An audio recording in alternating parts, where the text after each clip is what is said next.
top, simmer down and mess me up. Dripping like I'm Jimmy at Woodstock. And I drive me around in your red Ford. Shivers down my spinal cord. Oh, oh, oh, oh. 'Cause you got me holding, holding. Even if I lost all my money, the zero runs deep, honey. And I don't need to speak a single word. 'Cause you got me holding, holding. Even if my jokes aren't funny, my tongue tied up running. And I don't need to speak a single word. 'Cause you got me holding,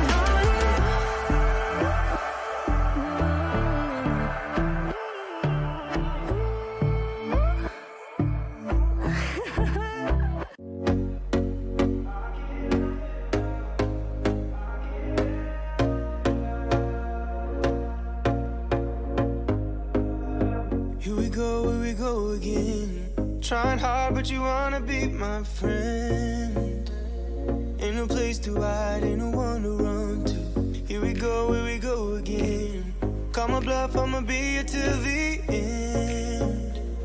I'm the one you ride, I'm the one you ride to. If you don't wanna change, ain't no place to hide, ain't no one to run to. If you don't wanna change, I can help you out. I can help you out. I can help you out. I can help you out. I can help you out. I can help you out. Here we go, here we go. Welcome again. everybody to the Quacken Smite League. I'm TIH Ventures, joined by Zats, and today we have the Ferrymen versus the Plebians. And are we just going to call them the plebs for short? Yeah, absolutely. Plebs. That's very. As a British guy, that sounds perfect to me. Yeah, we'll go So with they're that. the Smite plebs of the Quacken Smite League. Yeah. And this is a best of three, so we see already Cabrakan being banned way by the Ferrymen. Plebians going to get rid of Hades, who recently, with items and buffs, has seen a lot of action coming out. Yeah, it started in the Pro League. All these solo laners suddenly picking this Hades up, going Tainted Steel, double stacking Bancrofts, all that good stuff. I think that'll work at a Pro League level. And let's be fair, this is slightly lower than the Pro League, and I think that you can be a bit more at risk of ganks when you go a build like that and a character like that. But it's no surprise it's gone. Just such a dominant lane bully. Everything looks pretty standard so far. Yep, Ferrymen getting rid of Guan Yu for their second ban. Plebians currently thinking about their second one, getting ready to take it off the board. But in terms of the current picks and bans phases that we see in drafts recently, what are you expecting Ferrymen to kind of try and target here? Well, we're in the Maui patch, which obviously Maui's not playable yet, but it has brought about a number of interesting buffs, specifically to junglers. Thor is a big one, getting some damage on the wall. I think that might go up a little bit. I'd also be looking at things like Camazotz. Camazotz got a little buff, and I'd expect to see that pulled out perhaps quite early. It's got a good flex, and actually we do see the Thor band away as well. One other thing to note, builds have adjusted slightly with this patch as well. Manticore Spike and Lotus Crown, Fabulous Hoops have been nerfed a little bit. So that kind of shifts things, because where before you were looking for especially supports and maybe solo laners that could apply that passive really well. We haven't seen it as much since Tuesday, since the patch came out. So that's going to be a little bit of adjustment. But we do have the first pick, Hugh Huang. Still going mages in the mid lane. They're just about better than some assassins, which are being played in the mid lane, but very, very safe, standard pick in the Yu Huang. As I mentioned, safe. Brings a little bit of power with his build. So Plebians going to be looking to take their first two picks here, and looks like a Cupid hover to start off, and it will be locked in.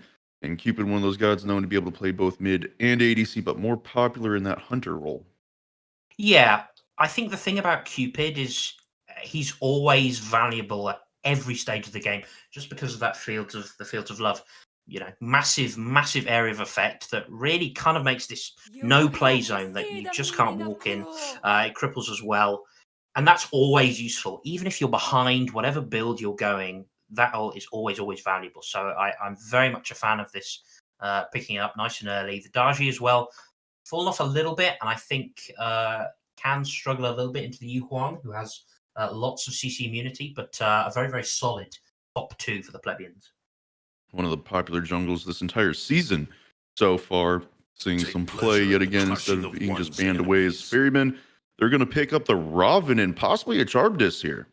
Yeah, Charybdis, not too concerned about the Cupid. You're just going to want to get through the laning phase, which I think is fair enough. Cupid gives a lot of kill potential. I think Dev Gloves is another important item that's been changed recently. The fact that it now gives pen right from the get-go, that item is suddenly coming back into the fold. We're seeing a drop in these Transcendence Hunter builds. Now the Devourer's Gauntlets are being picked up. And Charybdis is, I think, a really good user of this item. So, yeah, I'm a fan of that pick. And a pick that may trigger some people, Nox. The final lock-in for the first phase for Plebians. The control with the silence and root, something that some teams, or some people more specifically, do not like seeing played a lot. Well, it's certainly annoying to play against. The combo itself, it can be difficult to execute properly, but if you do pull it off, I mean, it's an instant beads if they don't have beads. Obviously, it's not so much about the damage from the combo, assuming this is support. I think Nox is actually a fine mid laner in terms of safety. Wave clear is a little bit of a struggle, but I'm going to assume for now that this is a Nox support. It's annoying to play against, and against these two very safe backliners that the Ferrymen have drafted so far, that's going to be pretty valuable if you can lock them down before they're able to get into their escapes.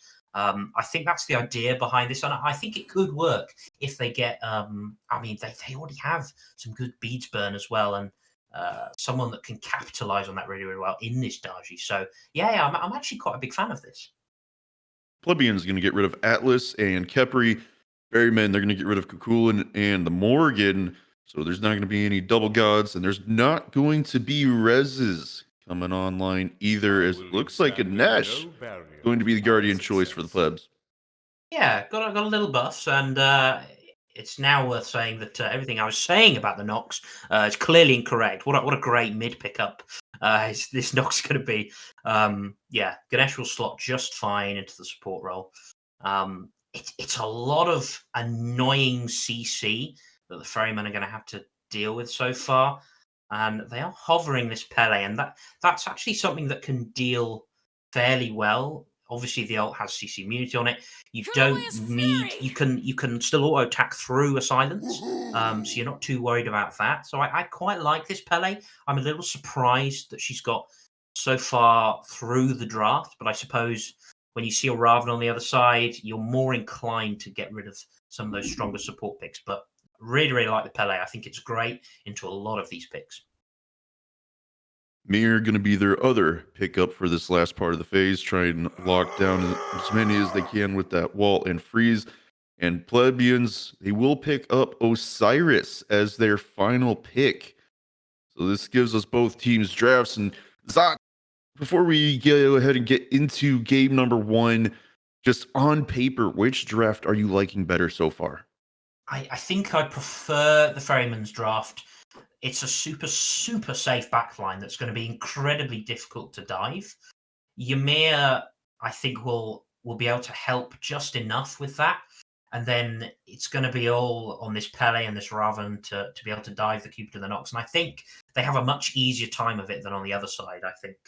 So, yeah, I'll go with the Ferryman tentatively, but I do think both drafts have potential. It's how they play around it, how they play around all this annoying CC. If they can get a pick on the side of the Plebians, if they can pick someone early in the fight and then take the numbers advantage, then it's going to be looking pretty good for them. And just taking a look here, we do see you mentioned it before, the CC immunity in the kits of Ferrymen, uh, Plebians, not as much CC immunity, so they're going to be a little more reliant on beads. So this is going to be an interesting matchup to get into as we're getting ready for game number one. Find out which team can start off with the 1-0 lead in this set. The best of three. As we do get ready to go in, we see these teams just typical starts. The difference here going to be Kage up towards that purple buff here. Maybe looking for a quick invade, try and take a last hit on this purple buff. Yeah, we've seen this kind of emerge in the last few weeks.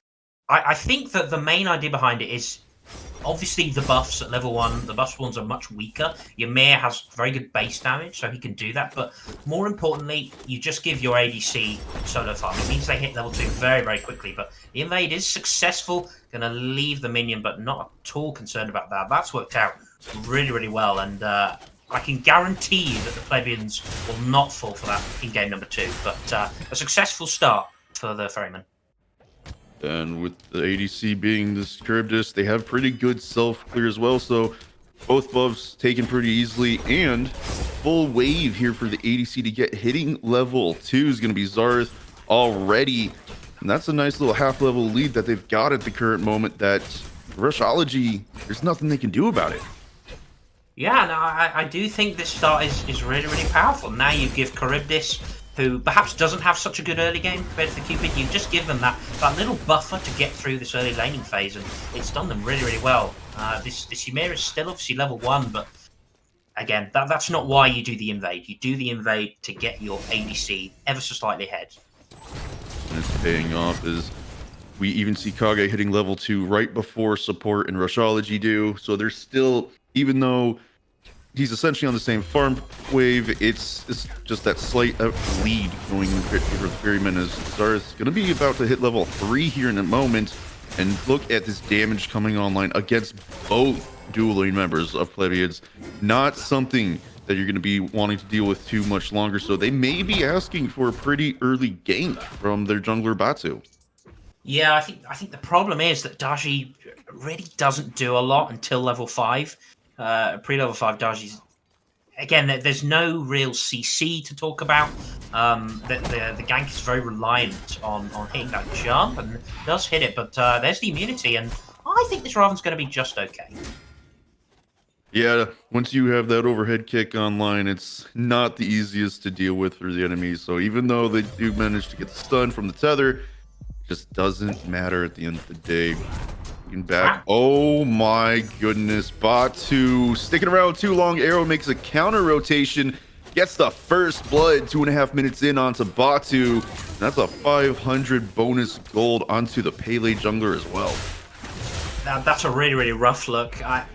That's just a little bit confusing. I just don't see the value in this early gank from the Daji, and you especially don't want to stick around because Pele will outtrade you every day of the week, especially at level 3.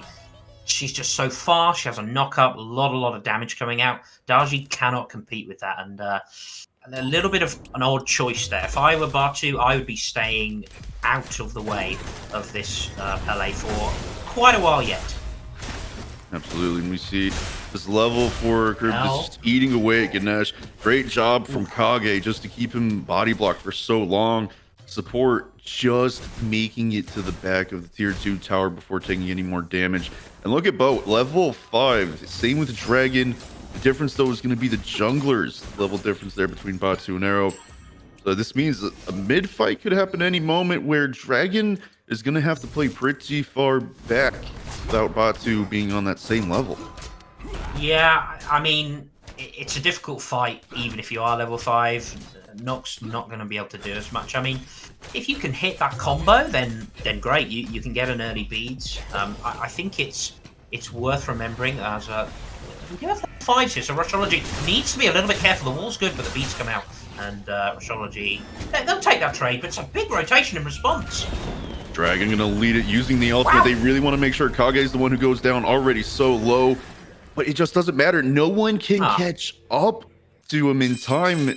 Kage gonna make it to the back of the tier 2. Dragon Burning the ult there, just nothing coming of it. An arrow lurking around, trying to see if they can catch anyone off guard. Not going to be able to do so. Going to rejoin Bo over in the mid lane at these neutrals. As Plebians, they're going to focus on the oracles here, try and see if they can get this, and it looks like they will successfully do so. In the meantime, dual lane, Zarzith just still farming up aggressively. And these rotations, not getting anything out of it from Plebians so far. It may end up hurting them in the long run. Dragon's not going to be able to afford to leave that lane and not get anything without any farm. Yeah, again, it's odd decision making, I think. Charybdis is one of the safest characters in the game. You just hop into that capsize, and your damage immune, your CC immune, nothing you can do. Odd decision. I like this grouping here from the Ferrymen, pushing their lead. And again, it's not a big lead. It's actually quite a big lead for 5 minutes, I just realized. But doing a great job of securing these Scorpions. We've seen these prioritized a lot.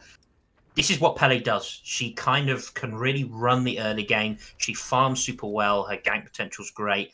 They're playing around that really nicely. And if they keep pushing their lead like this, maybe get a few more picks, we could be looking at a pretty early Gold Fury. Because remember, another new thing that's in this patch, Gold Furies are straight up easier to kill now. Yep. After all the buffing to these camps, some of them are getting us a nerf here and there to try and bring it back down. So we're going to see how both these teams react to this 6-minute mark. And this is a 2K gold lead 6 minutes in coming in from Ferrymen. So far, all of the early game strats paying off very well. 1-0 kill lead. Not much structure damage yet, but with it being so early, I'm sure that aggression's going to start ramping up here soon, especially if they can find a pick somewhere in this mid lane. And speaking of a pick, it looks like Bo had to be a little bit careful getting close to Dragon there. Support is my life was nearby. Yeah, again, super safe. Not too worried. Interesting that Bo has gone the Book of Thoth. Whereas on the other side, you've got the Warlock stuff, a bit more standard. Book of Thoth did get a bit of a buff. I think, you know, if there's a character you want to stack on, it's Yu Huang. You just want to get through the laning phase, and late game, you'll absolutely chunk. So I don't mind this. Maybe we'll see, maybe even a book build. I doubt that. But I do like the Book of Thoth. Already got plenty of stacks on it, so if you're not going to get punished for building these stacking items, then you might as well build them, and it's working very well. But Bo could be in trouble here. Bo just dancing around. Batu did not go aggressive, but it's going to be support getting caught off here. Uses the Dharmic Pillars, not getting a lot of damage. Nice little knock up. An arrow will be the one to finish off the kill onto support. 2-0 on the jungler. And you were talking about stacking items. So one thing I did want to bring up here is Batu committed to this Transcendence after falling. And with all these invades, is it still worth going that item? It doesn't look great, is it, when you're basically you're delaying your power curve, your power spike, I should say, until much later on. Now, I do understand that the way you're going to play the Daji, and that's whether you're ahead or not, or behind in this case, you are going to want to get through the early game, get these stacks online, and just look to farm up. And that's okay into PLE. The fact that Batu is about 11.5 behind, I mean, you're just giving Arrow more room to maneuver, more room to control the map and control the pacing of this game, which so far the Ferrymen are pretty much dominating. They have complete control over the entire map right now, and it's kind of up to them. They're taking these engagements on their own terms, and you know, this slow Transcendence build, this Daji pick, it's not going to deter them in any way. So I understand it, but I don't think it's what you needed at this stage of the game. We do see here already pings being thrown out into the enemy side of the jungle by Ferrymen, just looking for any invade opportunity. We do see Ossoff sitting around that blue buff, just checking to see if Cranker's going to be going around there or not. Go back to the wave, clear it, head straight back where that blue buff is, trying to keep any farm away from them. And this is just creating leads across the board. 9 versus 8 in the solo lane, 9 versus 7 in the jungle, 10-9 in the mid. Supports are even, but 10-8 in the dual lane. Something needs to be done pretty soon, honestly. This lead is pretty big, and we see an aggressive rush in. But again, rush in from Rushology. See what I did there? But this Charybdis is too safe. And that's the second time that Dragon has rotated, and while I appreciate the need to make something happen, be a bit more proactive, you're already falling behind in the mid lane because of your earlier rotation. I don't know. I don't know where their play is going to come from. It's not going to come from this Nox. It's not going to come from this Darji for a little while yet. So you just can't play around the duo lane. So perhaps you're looking for maybe an early rotation from Osiris. But again, Osiris is behind as well. It's really not looking good. And I think you just need to try and take something off the map. Try and get a pick. Try and get a kill on the board. That's your starting point. Definitely something that needs to be looked into. Now, I do think Batu could get involved because the ultimate, you get a good ult off, you catch someone in, you get enough members around, that's good damage, but it's going to come down to that team play in the moment.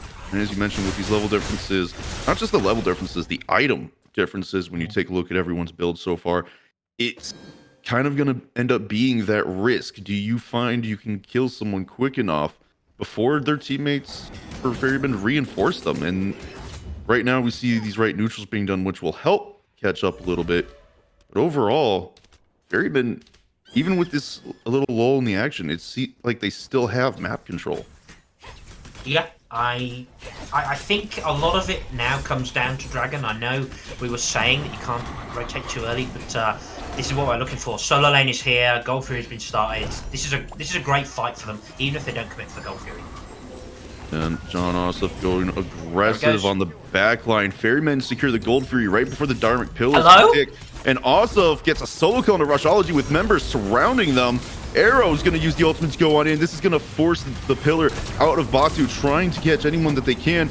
And support falling low as well. They're trying to escape. Arrow will finally get support. Bo with the ultimate takes Batu down, and it's turning into an absolute brawl on the back end. Dragon going into Cranker to get out safely. A 3-for-none in the Gold Fury. Ferrymen 5-0 and a 5k gold lead. I'm going to say that this game is pretty much over. It's really, really early. It's 11 minutes. There's still room for this to be thrown away, and for the sake of an equal and exciting game, perhaps that could happen. But they're just in complete control. All these fights, I mentioned it earlier, they're happening on the Ferrymen's terms. That Dargiel, it came out way after the fight was already lost. And you managed to pull at least one, maybe two people. It doesn't matter. There's no follow-up. Your team's dead. John Ossoff rotated over, which was really, really nicely done, by the way. I'm enjoying how well they rotate the solo lane over there. Obviously communicating with each other really well. But that fight, it's all from the back foot. And at that point, you just need to cut your losses and say, okay, they're going to get Gold Fury. We really can't do anything because we're too late to the party. So let's just, if you're Budweiser, just stay in solo lane. Try and get some farm on your own. Just don't take that fight, I think, because we're very, very quickly approaching the point of no return. I really struggle to see a way back in, and it's only 12 minutes. I know you mentioned earlier Bo wasn't going that Warlock stuff. Looks like they've decided to, as their second item, going a double stack build, whereas Dragons opted for that Chronos Pendant. But Kage, they want to take a look towards this Pyromancer, make sure no one else is doing it, just in case they want to grab it for themselves. Over in the dueling, Zareth, 13 level to 11. And I actually looked back here as we do see Batu trying to make a rotation, but too little, too late. The ADC is gone. And Cranker, right side of the map, finding themselves in trouble. Bo going to use the ultimate, the overhead rush coming in from John. Wants to finish this kill off. Wow. Bo will be the one to manage to do so. And we do see support and Dragon rotating over, but it's been completely spotted out. Nothing they can do. No, they need to not rotate to these fights. They need to stay in their lanes and just farm up minions. That's the only way. That's the best way that you get back into this game. It's the best way to help your team out. Don't rotate. Try and get some kind of farm. But this Raven is zoning fantastically. Pretty much unkillable at this stage. I mean, Raven has the luxury of going beads this game, so a Nox combo isn't going to do anything to you. I just think, it's a little bit late now, but we need to see. And actually, this is an aggressive move. This is great. They're going to get a kill onto Zarzith, and that's fantastic. That's finally, we've seen a response from the Plebians. They've got a kill onto the board. It's a start. It's a long way to go, but that is how you get back into this game. pretty big kill as well, considering Okay. the difference between the two ADC. Dark Pillars used the zone off. It does not look like it went the way of Plebians. Support, though, gonna keep this one going. The rotation from the Soul Laner, backend's Bow, gonna try and provide a little bit of peel for his jungler. His Arrow is running for their life. John also takes a quick peek over, and they're not going to overextend onto this one. They still find themselves down 6k, but they are finding that little bit of aggression from their power spikes, try and regain what's been lost for the last 10 minutes. And honestly, even with how far they're down, they're still getting a good amount of damage off in these decisions. Yeah, it's promising, and I think definitely that pick onto the Charybdis was absolutely massive, and it's finally what we've seen and what needs to be seen. When you see how Ferrymen are just dominating over these objectives, just ignore the objective, go to the other side of the map and get a really, really nice pick onto the Charybdis. I love that decision making. They've got a kill onto the board. Rashali in a little bit of trouble. Just have to dash away and should be okay. Dragon showing some presence in front of Kage. Not gonna get themselves picked off here either. Kage's still looking for aggressive route. Gonna do some aggressive warding, take away from Plebians on their vision defensive side, but overall still not able to really regain anything on the map. Oh, and it looks like there's even going to be an opportunity here. Kage taking away some chalice stores so that they can finally have a second trebuchet on the map. The Oni Fury spawning in at the same time. So we know Ferrymen, they got the first one pretty nicely. They're definitely going to be looking for a second one with a rotation from John. Yeah, it's probably going to happen very, very soon, and why not? You've got a nice lead. Just look to start the goal, but don't just take the fight. I think that's what they're going to do. It's a good trade, actually. And the dodgy chains just off the mark. That would have been a bead, certainly. But it's not bad. It's signs of promise, and that's a great wall. I'm surprised they haven't picked this up, honestly. I guess they're a little bit worried about the Nox steal potential. That I suppose that's something to be concerned about.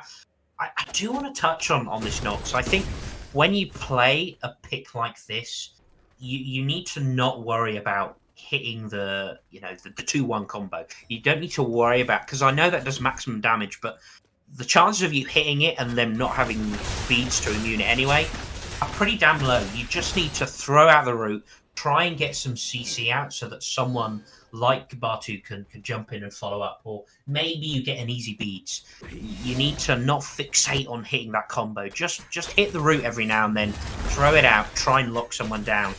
Once they start doing that, and maybe they start getting these pick potential, like that. Yeah, we go. It's a start. It's better damage from bow, from Dragon than on bow. But I think when they start just playing to their strength, locking someone down, getting a pick, that's how they can fight back into this game. And they've not been doing a bad job of it in the last 10 minutes or so. Definitely not. The Sony Fury still standing strong. We do see the vision, though, between the two teams favoring Ferrymen just a little bit because of how high they're covering. And we do see Bo still getting poked at by Dragon support showing up just in case anything going on that they don't like. And Zarzith, from that one pick, we do see that XP lead been slightly cut down, but it just hasn't slowed them down enough. I think the thing I'm more concerned about is since that pick, we haven't seen another rotation over to try and deal with Zarzith, as we do see an ult trade here. Support trades the Dharmic Pillows for Arrow's ultimate. And Oni Fury being up, it looks like Plebians were a little tempted to try and start it there. I think what they've done really well is that they've actually slowed the game down with their aggression, and that suits them because they just want to get to late game now. They want to get farmed. But the beats force onto Rashology, and the Ganesh could be in a bit of trouble here. Big in trouble. Batu goes on to Zarzith, but unfortunately for him, Arrow is there. Zarzith's going to be the one to get the kill credit onto Batu. Dragon comes over, hits a root onto Kage, not allowing him to get any aggressive towards the purple buff. But they're still hanging around 3v3. A nice wall that support goes through. But the ultimate being dropped down here by Rushology. But it doesn't matter. John shows up over the wall. Zarzith gets a kill as well. All of a sudden, things were looking good. Go horribly wrong. A double kill for Zarzith. 3 in the last minute. And now the Oni Fury is left wide open. You could see that wall coming about a second before it was going to happen. Kage goes, well, hang on, there's 3 people stood in this very narrow jungle choke point, and their health bars are not great. And that's just the perfect wall, inch perfect. Ironically, support is my life on the Ganesh was able to dash through the wall, but then of course leaves their carries in the dirt, and there's nothing you can do. You get a Cupid ult and a Raven ult thrown on top of you, all because they stack up and they don't respect the potential of that Ymir wall. Massive pick. I was talking about the pacing of the game and how these little picks and these little sort of shows of aggression from the Plebians, they'd slow down the pace of the game more to their liking, but they didn't quite respect that they were still a long way behind. And now, unfortunately, they're considerably further behind than they were at the start of that whole sequence of events. Big lead for Ferrymen. I expect them to rotate their ADC over now and start looking at this fire giant. Yeah, this gold lead has increased to 8,000 up. They were pinging the Pyromancer earlier, so they already know their next objective that they want to go after, as we see John just battling out with Budweiser over in the solo lane.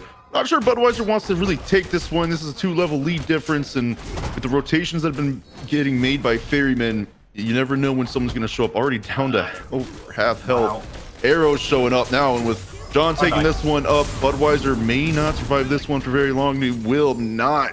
Ossoff gonna get the kill credit on that one. 3-0-5 on the Raven, 3-0-6 on the Pele, and it's the 11-1 scoreline at 21 minutes, finding themselves nearly 10k up. Zarzith, gotta be careful, but unfortunately for support, we just don't see that knock-up hit.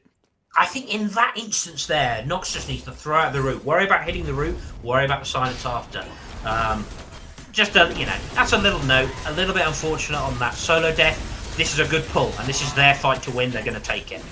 As they're doing this, we see on the left-hand side, Rashology's deciding to go for the tier 1 and tier 2. Also, going to go ult on the backline. We already see one low. Bow with the ultimate's going to take down support.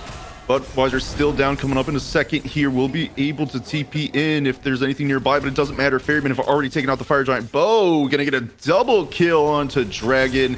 And even though they've lost the tier 1 and 2 over on the left-hand side of the map, they have the Fire Giant, they have the push potential, and the remaining members of Plebians are split up. They're not going to be able to stop this push coming in from Ferrymen. The tier 1 will fall. Next target should be the tier 2, but it looks like there's a bit of a difference in opinion of where they should go. Surprisingly, they're not pushing forward. Yeah, I think they'll have a lot of gold in hand. It's been a long, drawn-out sequence of events, and culminating with that Fire Giant, they get a couple of picks. They'll have a lot of gold to spend, so I think they're wary of that. Because, of course, having a gold lead, it's still massive, but if you haven't spent that gold, it's not as big as it seems. But might as well finish up those items. There's a couple of people just nearly at level 20, so they'll want to get those starter upgrades as well. I don't mind that. They've got plenty of time. They've pushed the right trebuchet. They can now go to left lane. That's probably where I'd be looking if I'm the Ferryman. It's all in their hands, and this is possibly a little bit out of position for Budweiser. But I did like what Rashology did during that fight. As the TP is not successful. The knockout coming out, the ult coming out, and surely there's a Pele ult in response.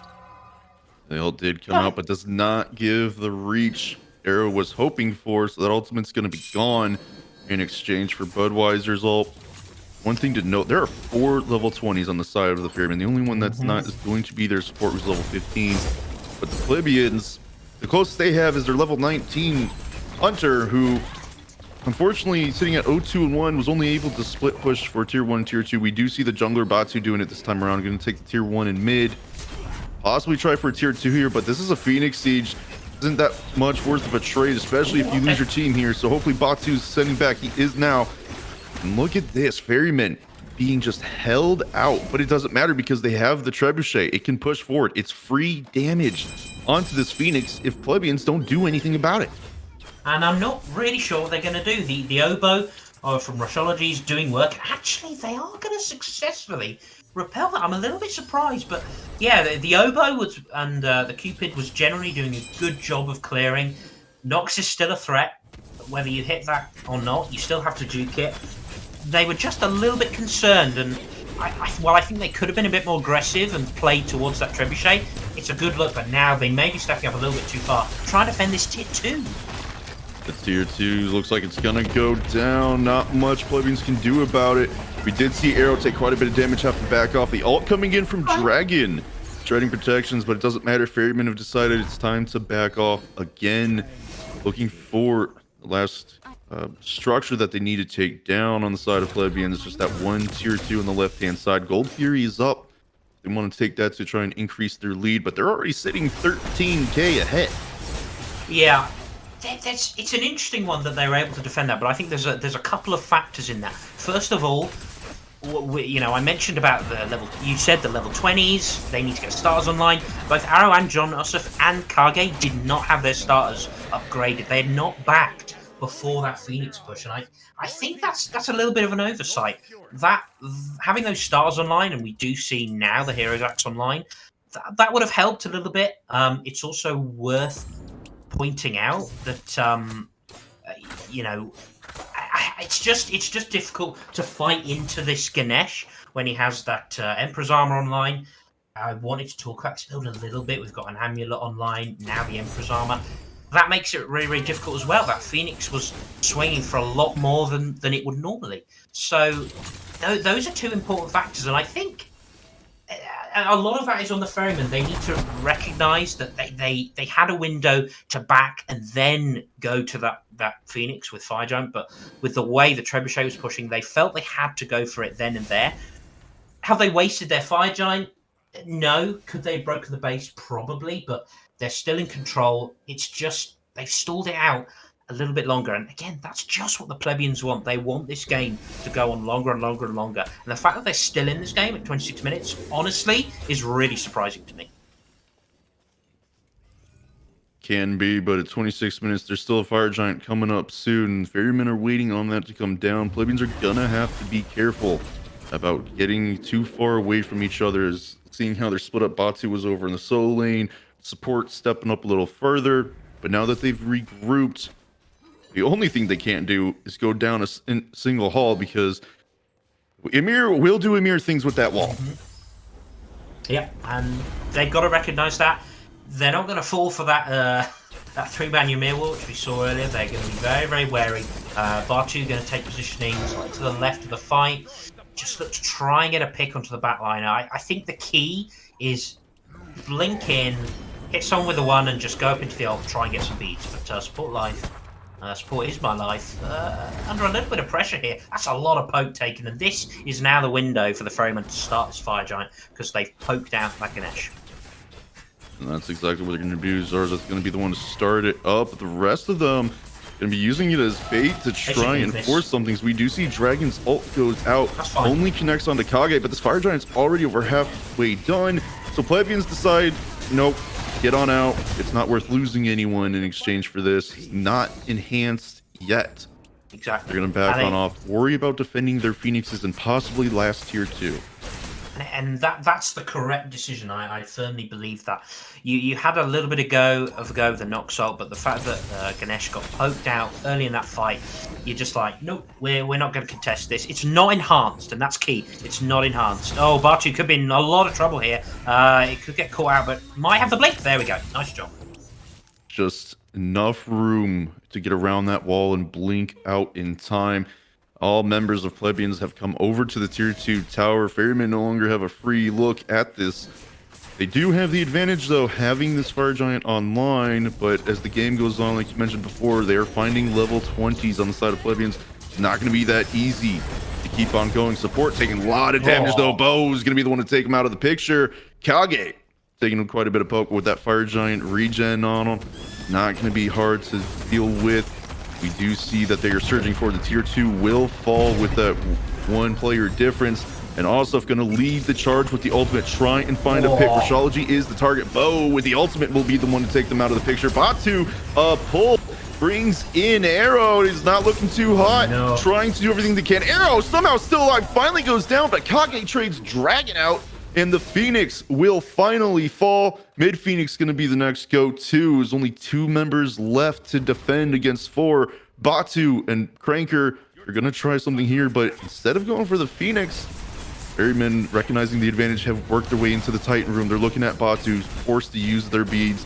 Going back to the Titan, trying to do everything they can. Support is back up, though. The Dharmic Pillars comes on out. They have to dance within this or take too much damage. The Titan, though, is under half health. Chaos Titan, though, will take one down. Batu takes Zarzeth down. Suddenly, this is no longer looking good. Ossoff has to help the mid laner, trying to do everything they can. Though will fall, though, getting shredded apart. Ossoff doing what he can, but the silence is too good. The overhead kick trying to avoid the stun. Not good enough. Batu to teleport on top. He's taking so much damage. But look at how little is actually registering. He's 3v1. He's doing so much. There's no anti-heal. Anytime he hits it, it is a full heal. The overhead kick with the shield. Cranker still trying to get the stun off, will manage to do so, and finally Ossoff will fall. Wow, unbelievable sequence of events. It's they lose the Phoenix, they break the base. That's the key takeaway from that. That's okay. I don't mind the attempt to end. They had lost Arrow, which is a significant portion of their damage. That Dharmic Pillars was really massive in the end. Kage died purely to Titan damage. There was no damage from anyone else. He was just tanking for way too long. I'm staggered that this game is still going on. 30 minutes now. They've successfully got a delayed deicide. They've lost a bad Phoenix, and Arrow taking a 1v4 here. Madness has afflicted the Ferryman. And now, Fire Giant not up for a little while, and that's unfortunate for the Plebians. There's still a bit of time before they can look at that, but at least they've brought themselves yet more time, more breathing room to somehow stay in this game. And they will keep defying my expectations, and I will keep on being impressed by it. This is just good defense coming out from the Plebians. Yes, you lost a Phoenix, but 2 members and then the support coming up manages to hold off long enough to delay the Titanfall. And now they have Oni minions able to push back up against this left side. Fire minions push up in the mid and right hand side of the map as well. And Zots, suddenly Plebians, even though they're down 10 kills, they're still down 13k gold. It's like there's no difference. Yeah. I mean, look, there's still quite a few item discrepancies that Plebians need to sort out. You know, you've still got relics to upgrade. That's a big thing I'm looking at for the Plebians, and I think they need to be careful. They need to remember they're still behind, but it's a massive engage onto Bo.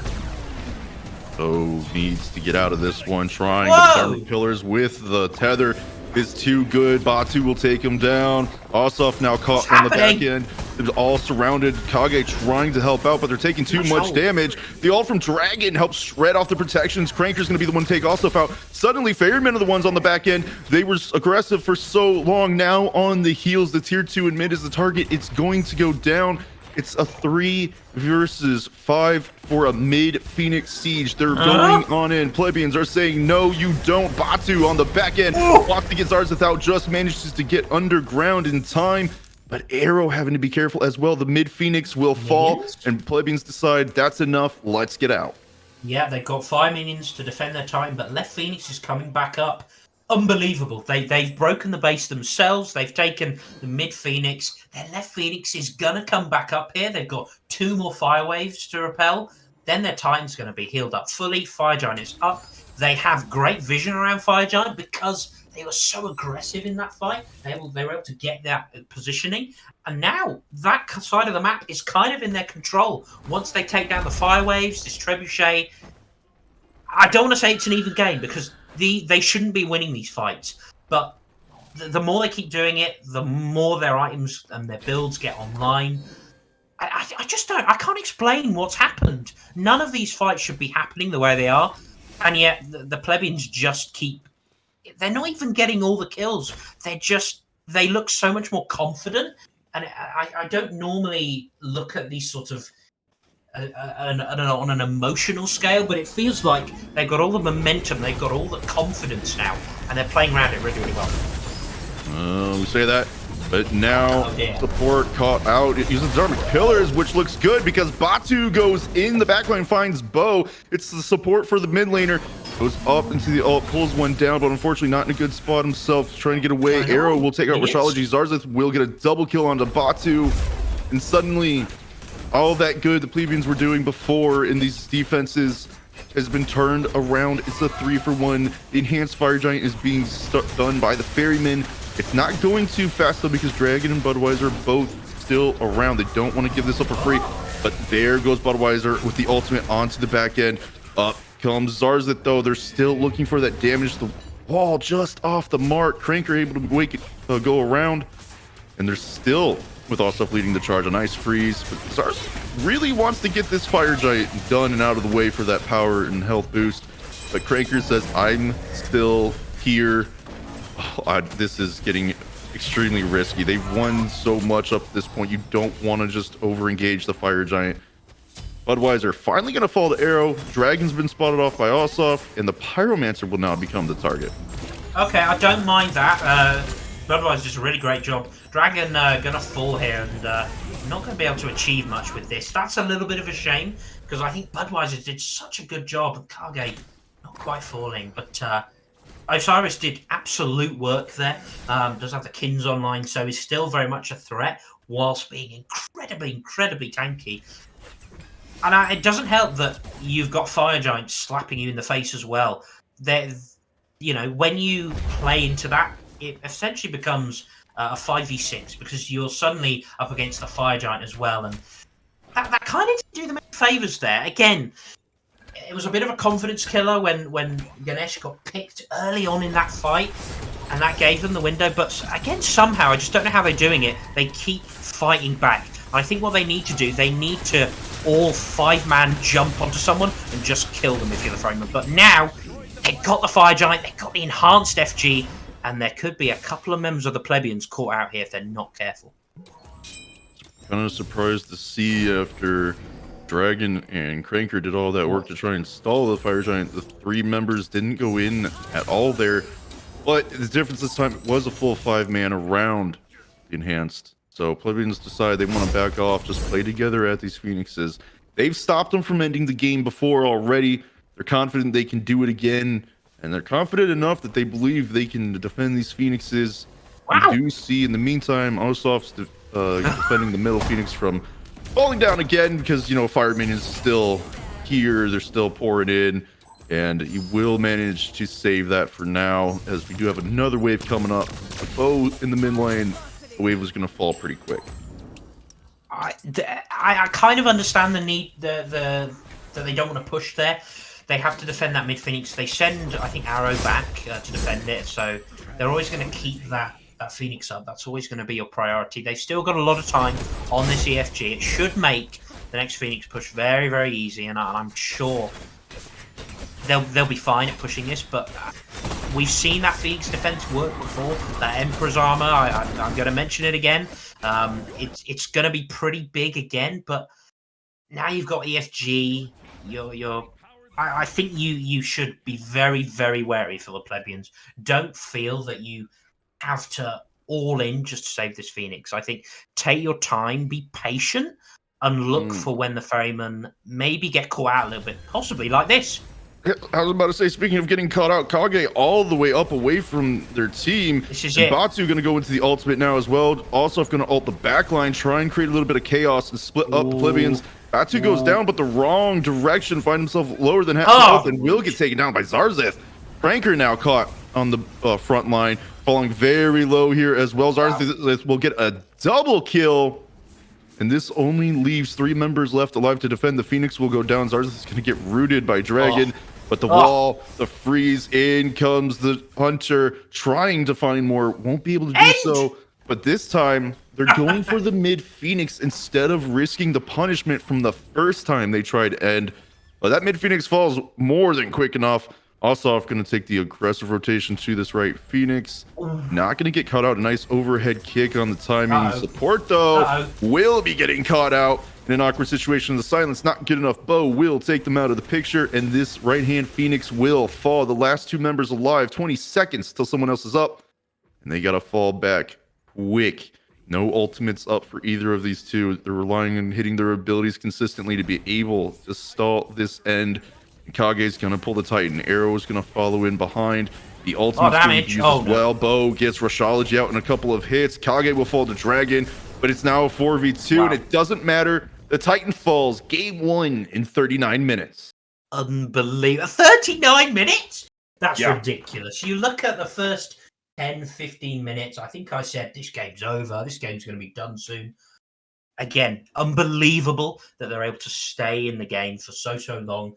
I think part of it comes down to the Ferrymen and their decision making. I think one too many times they kind of didn't respect the sheer amount of lockdown that they were able to bring with this Ganesh and this Darji and this Nox. There was so much of it, and I think Budweiser also gets a lot of credit for being able to tank up an awful lot.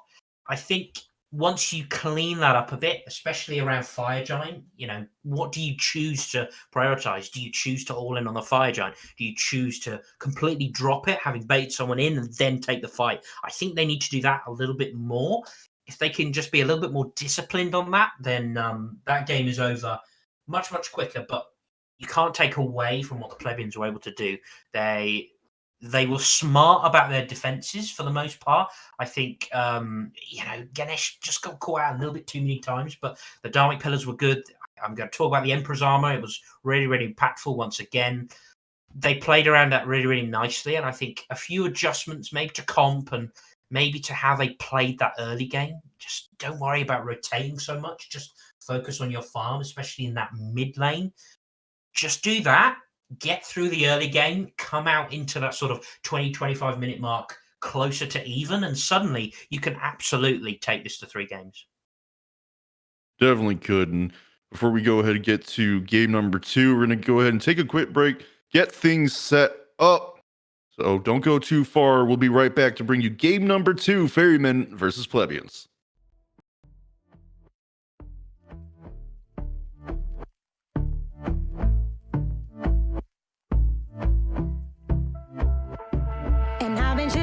Watching the ocean with you, baby, up with a slow motion crew, and we up in our cloudlands when people change, but not us, and we just chillin', kicking it, kissed by the sun, could be soaked to the skin in the monsoon. I know she got the good vibes when seasons change, but we're the same. Even if I lost all my money, the zero runs deep, honey, and I don't need to speak a single word. Cause you got me holding. Even if my jokes aren't funny, my tongue tied up on it, and I don't need to speak a single word. Cause you got me holding.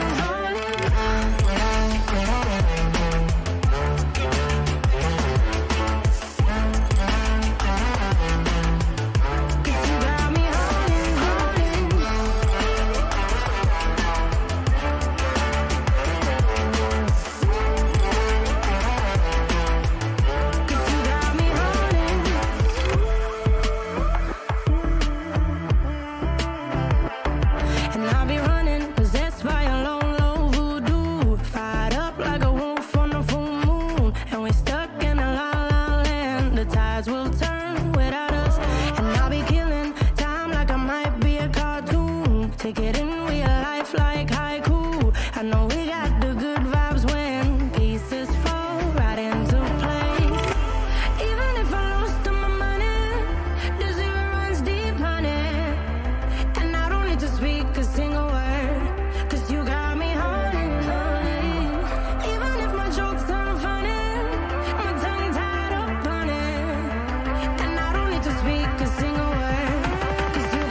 go again. Trying hard, but you wanna be my friend.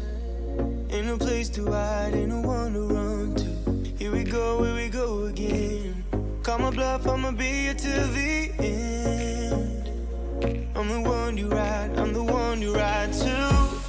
If you don't wanna change, ain't no place to hide, ain't no one to run to.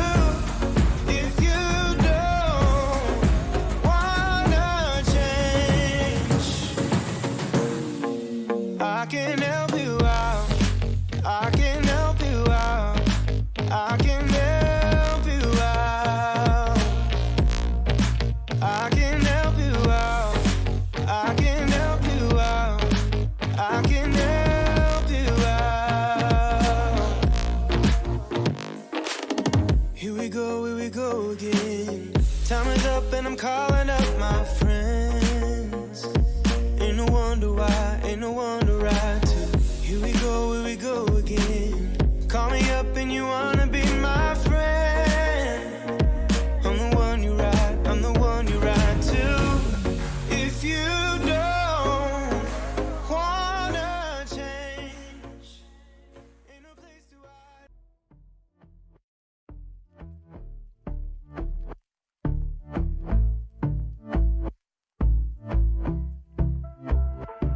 And I've been chilling, watching the ocean with you. Baby, up with a slow motion crew. And we up in our cloudlands when people change, but not us. And we just chilling, kicking it, kissed by the sun. Could be soaked to the skin in the mall soon. I know she got the good vibes when seasons change, but we're the same. Even if I lost all my money, the zero runs deep, honey. And I don't need to speak a single word, 'cause you got me holding, holding. Even if my jokes aren't funny, my tongue tied up on it. And I don't need to speak a single word, 'cause you got me holding, holding.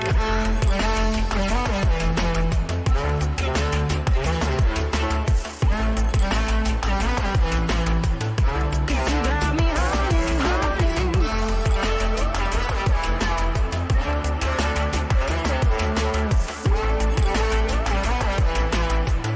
'Cause you got me holding.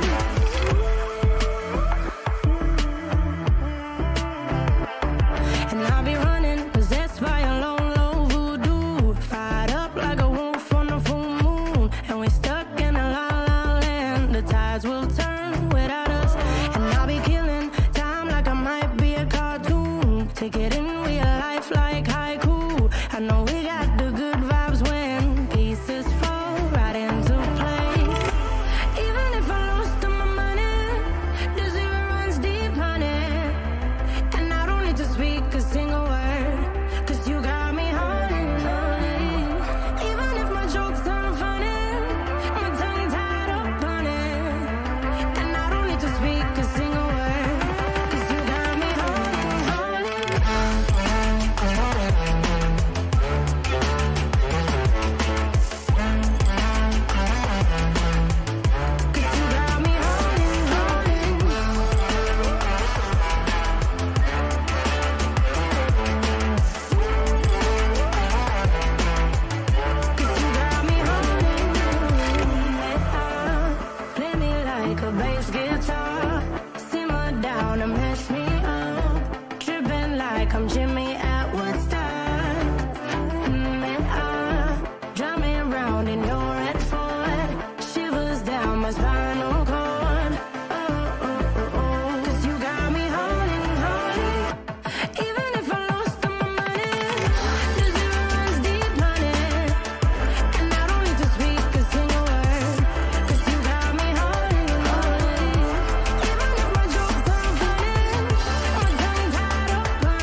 again. Trying hard, but you wanna be my friend. Ain't no place to hide, ain't no one to run to. Here we go again. Call my bluff, I'ma be here till the end. I'm the one you ride, I'm the one you ride to. If you don't wanna change, ain't no place to hide, ain't no one to run to. If you don't wanna change, I can help you out, I can help you out, I can help you out, I can help you out, I can help you out, I can help you out. Here we go again. Time is up and I'm calling up my friends. Ain't no wonder why, ain't no one to ride to. Here we go again. Call me up and you wanna be my friend. I'm the one you ride, I'm the one you ride to. If you don't wanna change, ain't no place to hide.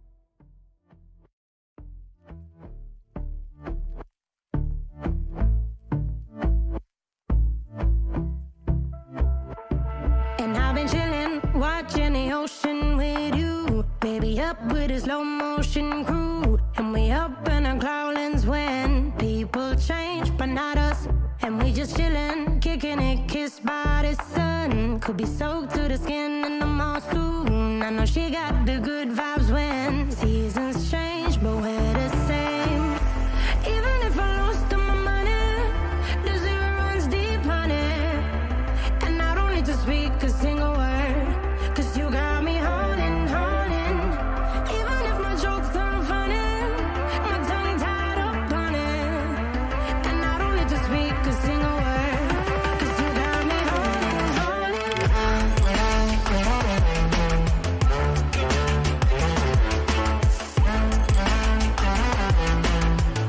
'Cause you got me holding, holding.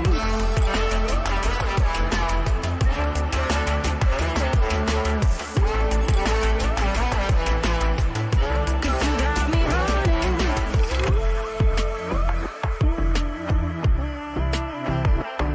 And I'll be running, possessed by a low, low voodoo. Fired up like a wolf on a full moon. And we're stuck in a la la land. The tides will turn without us. And I'll be killing time like I might be a cartoon. Take it in real life like haiku. I know we got the good vibes when pieces fall right into place. Even if I lost all my money, the zero runs deep, honey. And I don't need to speak a single word, 'cause you got me holding, holding.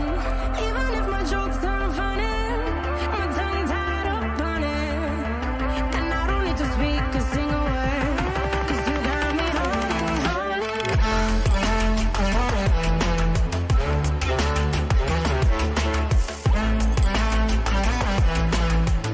'Cause you got me holding, holding.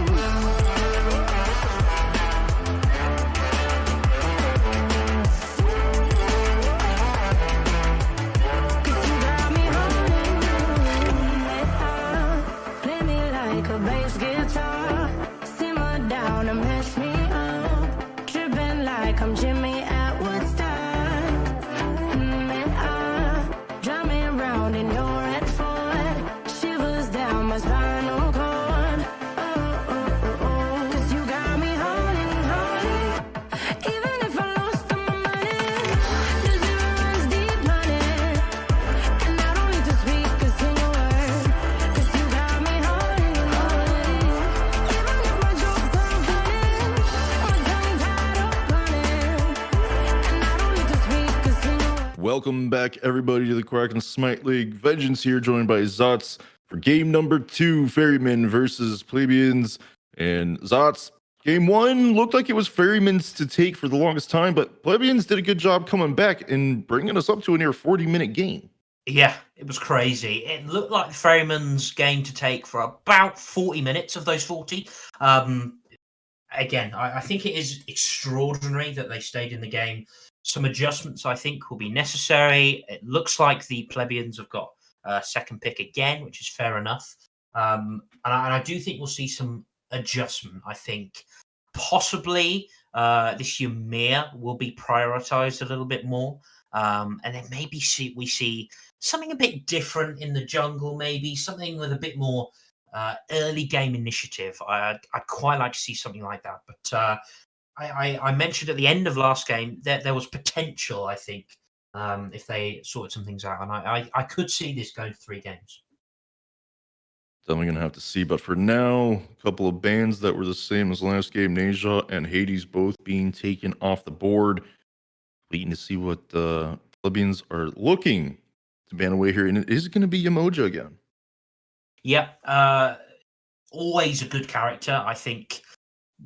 Despite the fact that she's been nerfed so many times, just has so much utility on this character. She's got stuns and slows and healing and mobility for your entire team. The ult is fantastic in a team fight.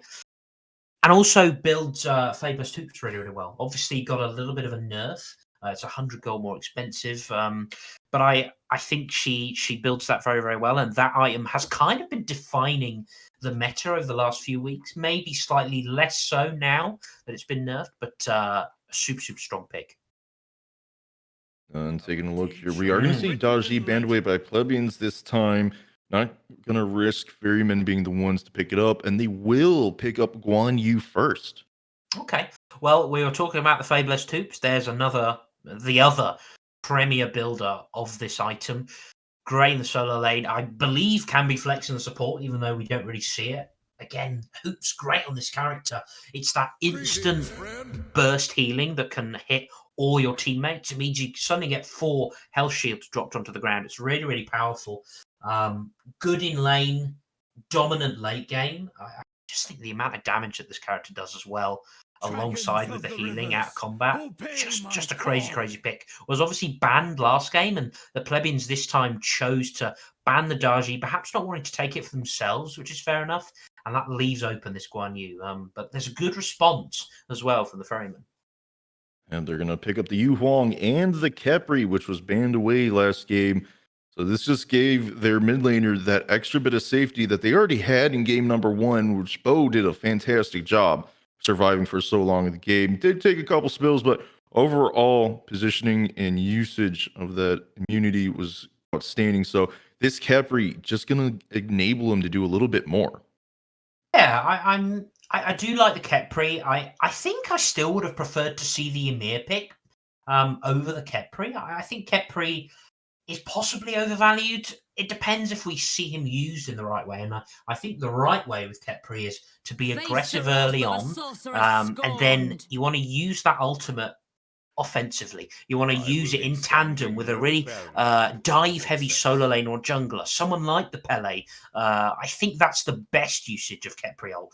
I think it's a misconception that this is for peeling your backliners and keeping them alive. It can be used for that, but I don't think that's its best ways of using the Scarab's Blessing. But still undoubtedly a very, very strong pick. One pick I am looking at, the Ganesh is fine, good into Khepri. The Morgan concerns me.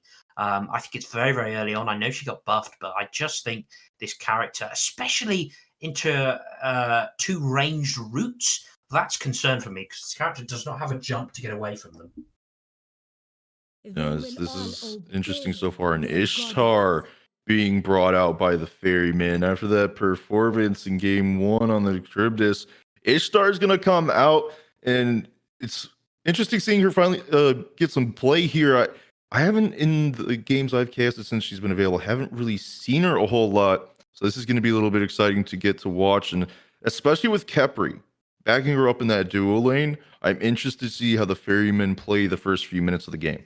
Well, I can tell you that Khepri Ishtar has got to be one of the best level 1 wave clears in the game. Ishtar, once she throws out those AoE autos, essentially Sylvanas autos, but do a chunk of damage, you can clear the archers immediately once you fired off a few of those shots. Khepri as well clears very well. So it's more and more pressure.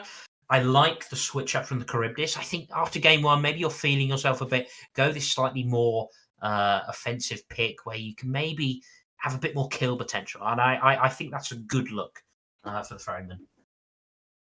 And we do see Robin taken off the board. They do not want to see that back in the solo lane for the Ferrymen.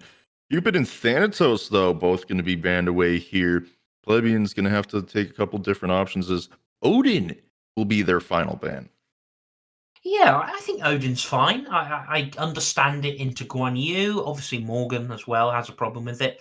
Yeah, I think that makes sense. Guan Yu, can get his Tallow Assault cancelled by the Odin as well. So it's perfectly fine ban. Thanatos makes sense, of course, if we're looking on the other side into Kepri. I think possibly not the strongest execute jungler at the moment. I wonder if we'll see an Ao Kuang. I think Ao Kuang is kind of underrated at the moment, but instead, we're not going to see it quite yet. We are going to see the Horus lock in, and that is going to be a solo lane Horus. Interesting pickup, but that is an aggressive. Warriors tend to be played as aggressive support as well. Gonna want to see how the Plebians decide to respond with these next two picks here. What are they going to try and take against the Ferrymen? They still need to get something out, and no. Shiver You don't think they're gonna? I'm digging it. It's more aggressive than Daji. Definitely would be, but they're not gonna go with the Shiva. They decide they're gonna go with the Cernanos, get their hunter picked up, and now we're gonna see the Shiva get picked up and locked in. And this is an interesting comp to be looking at because you do see the double warrior. So this could be, you're thinking Guan Yu solo initially. Could be Guan Yu jungle. Yeah, could be. Could be. You level up that dash and that burst damage is crazy. No one expects it. Now, Ferrymen, they got to figure out what they want to round out this draft with. And it's going to be the Hun bots. Nice little Fear No Evil, split up Plebians comp. Not much they can do, especially with that Dharmic Pillars. You drop it on top of that. Gives your team a little bit more freedom to move around. So both of these comps finally being rounded out. Zots, I'm going to have to ask you again, on paper, whose comp are you liking more? I actually like the Plebians comp, but I also like the Ferrymen's comp, and I think they do a lot well. I still think it's crazy that Ymir wasn't drafted again. I think Ymir rounds this comp out so well. But it's good matchups across the board. I think Humbats can out-farm a Shiver, and then late game will blow Shiver out of the water. I think the Kernanos last pick is good. I think there's a lot of value at the moment in the Kernanos pick, but I can't favour a comp with a Morgan Le Fay and the Shiver could be all right actually, but the Morgan Le Fay is a big concern. I just think she dies very, very quickly. So that's going to be a concern for me. I've got to go with the Ferrymen.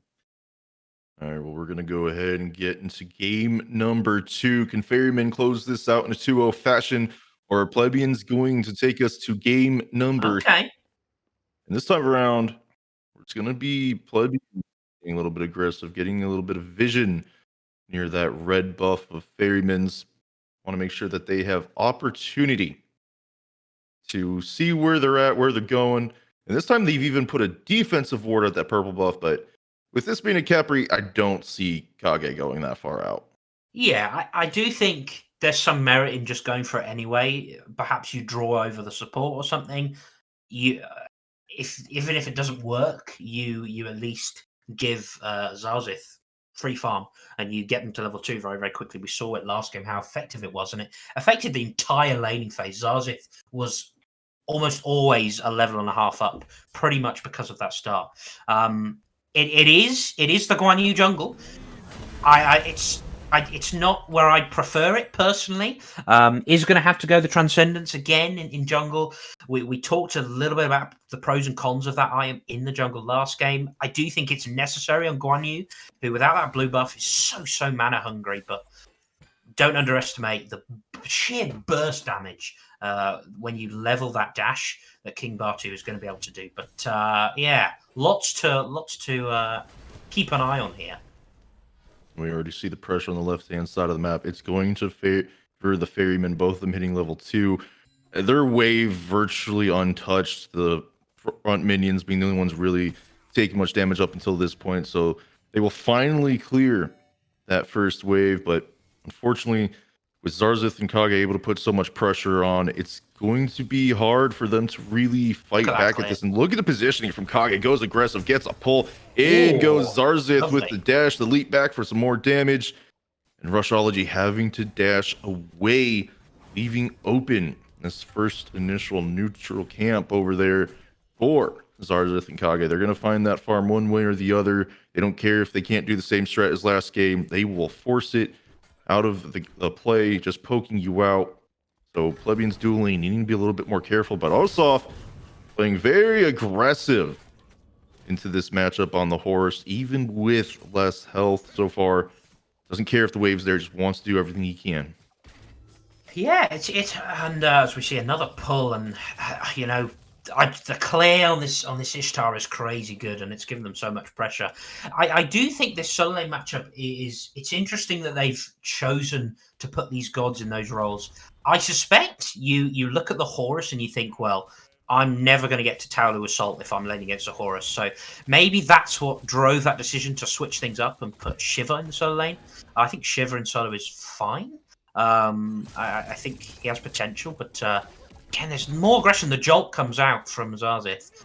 Just a little damage check, nothing crazy. Gonna need a few more items online before that's gonna really be chunking. But yeah, it's pressure, but it's not deaths, and the Plebians will certainly be happy with that. It's already looking better than game number 1. Yep, no first blood as of yet. Only down about 100 or so gold. So far, Plebians holding their own fairly well, especially over in the solo lane. Budweiser may end up being able to find first blood at some point, but Arsoff has decided to get himself a start on that build, teleport back in. So if Budweiser's not careful, especially considering soloing this blue buff is not going too well for him, looking at his health and mana, gotta be very careful. But over in the duo lane, a nice little root there from Kage. Rushology got a support there, sticking nearby. I do want to mention this is a new support. Thanks, Kaok, in for support. Gaming is life. Definitely, since it's a different sport, different style of play coming out, we're gonna have to see how it pays off in the long run. But right now, it's just not changing up the aggression coming out from Ferrymen. Yeah, but they're doing a good job for the Plebians. They're not interested in taking any fights, and it makes perfect sense. Wait till level 5. I think your level 5 is actually a lot better than the dual lane of the Ferryman. I don't think Kepriol is nearly a match for those Dharmic pillars if you can place them properly.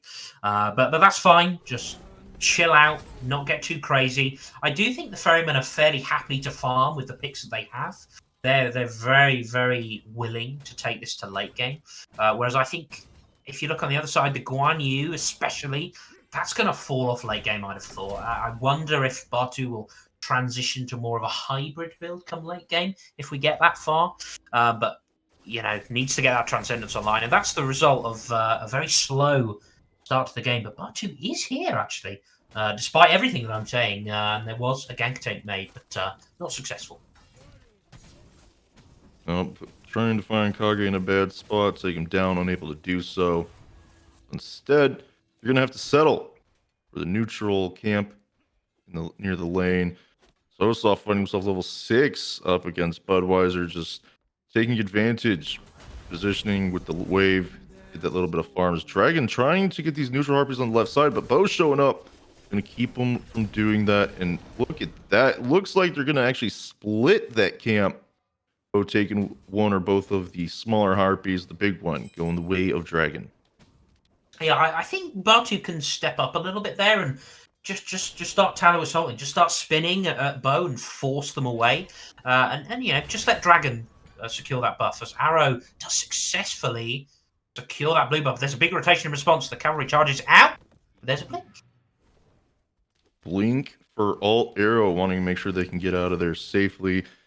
That's going to be a big ultimate down for Batu when it comes to gank attempts. But John trying to finish off Budweiser with Dragon here. It's not going to be that easy to do. Instead, just going to go back to the wave, heal himself up, back off, spend any gold they've got in pocket. As Dragon is going to clear this wave in the soul lane, not allow the soul laner to just have minions pushed up against them so easily. It's a baffling rotation. I think I mentioned it in game one. We saw this a couple of times from Dragon. Not really sure what the idea of that was. You don't really have any kill potential. There's just no damage online for this Morgan Le Fay at the moment, especially with this book build. An odd one. I mean, I suppose you take the solo wave, so you're not actually missing out on a wave as such. But in response, it's a red buff invade for Bo, and that's really, really good. And that's going to just give them the slight lead that you really don't want to give this Yu Huan, because Bo went so untouched in that last game and was able to just kind of free cast for most of it. I'd be looking to focus Bo a little bit more, and certainly wouldn't be giving them free red buff invades. No, definitely something they want to keep an eye on moving forward. And looking at this solo lane matchup, we do see Golden Blade versus the Glad Shield, as we see Dharmic Pillars coming out to try and steal away the Scorpion. Doesn't look like they managed to do so there. But Arrow, Scarab's Blessing on top of them, trying to get anything going. They ignore it though. So Arrow has to leave the area. Kage now the one being aggressed on, finding himself on low. But a nice double root from Bo, the ultimate as well. Gonna find the damage. Batu, the heal though, will not tick down to death. And John coming in on the back end, forcing out the ult from Budweiser, gonna heal his teammates up and try and help them be able to hold any aggression. In the meantime, though, Zarzeth dealing with Roshology, trying to invade them. The difference here is going to be it's a Devo's Gauntlet versus Transcendence. And Zarzeth feeling the negative effects on this one, but Arrow is here around the corner, shows face. Roshology in a 2v1. Doesn't want to try and hold this for too long. Nice little stun there. The ult coming out. It's that. Oh, they go in. They're finding more. Roshology gets taken down. Stayed too long on the enemy side of the map. And unfortunately for Kayak, not going to be able to make it anywhere near in time, but will be able to make it out. Unfortunate. Realized a little bit too late that Arrow was on the scene. It is unlucky because, and I think Roshology was correct in that 1v1, Kernanos absolutely wins that with the Death's Toll and the Devos online. Death's Toll is going to be way more impactful than the Shroud, I think. So I understand the idea, but again, just not quite aware that Arrow was on the scene, and that tips the scales, unfortunately, and also gets the beads forced out as well. It's unlucky and not a good look, because you don't want to be giving Ishtar much of a lead. I think she can bully a little bit with how well she scales. That's a little bit concerning. It's first blood, and it's a decent gold lead now for the Ferrymen, but again, I just compare it to last game, and it's all much, much better. So I'm still happy with how things are going so far. Well, as a result of that first blood, we see the Ferrymen have stepped up their invade game for game number 2. It's not as slow as it once was. The right side of the map being cleared away from Batu by Arrow. And now they're looking over towards this left side where Oracles and Gold Fury sits. This isn't a good situation for Plebians, but they have found opportunity to get an invade off on the right-hand side of the map. They'll take a couple Harpies, but they may be looking for more, as Ossoff is fighting Budweiser here near his own wave. But unfortunately for them, Ossoff has a nice little dash into the tower line for safety. Yeah, it's tough to kill a Horus. Very, very mobile. Technically has 2 dashes and lots of CC as well. Also has that ult available. I do think that there is value in not leveling the ult, especially on Horus solo, until a little bit later. Does he need the CC immunity? Perhaps there's value in that, but either it's a small little thing. It doesn't really matter. We are seeing significant leads across the map for Ferrymen now, and this lead, while it stayed stable over the last 2 minutes, it's still very much in their favor. You've got a lead in solo, you've got a big lead in jungle.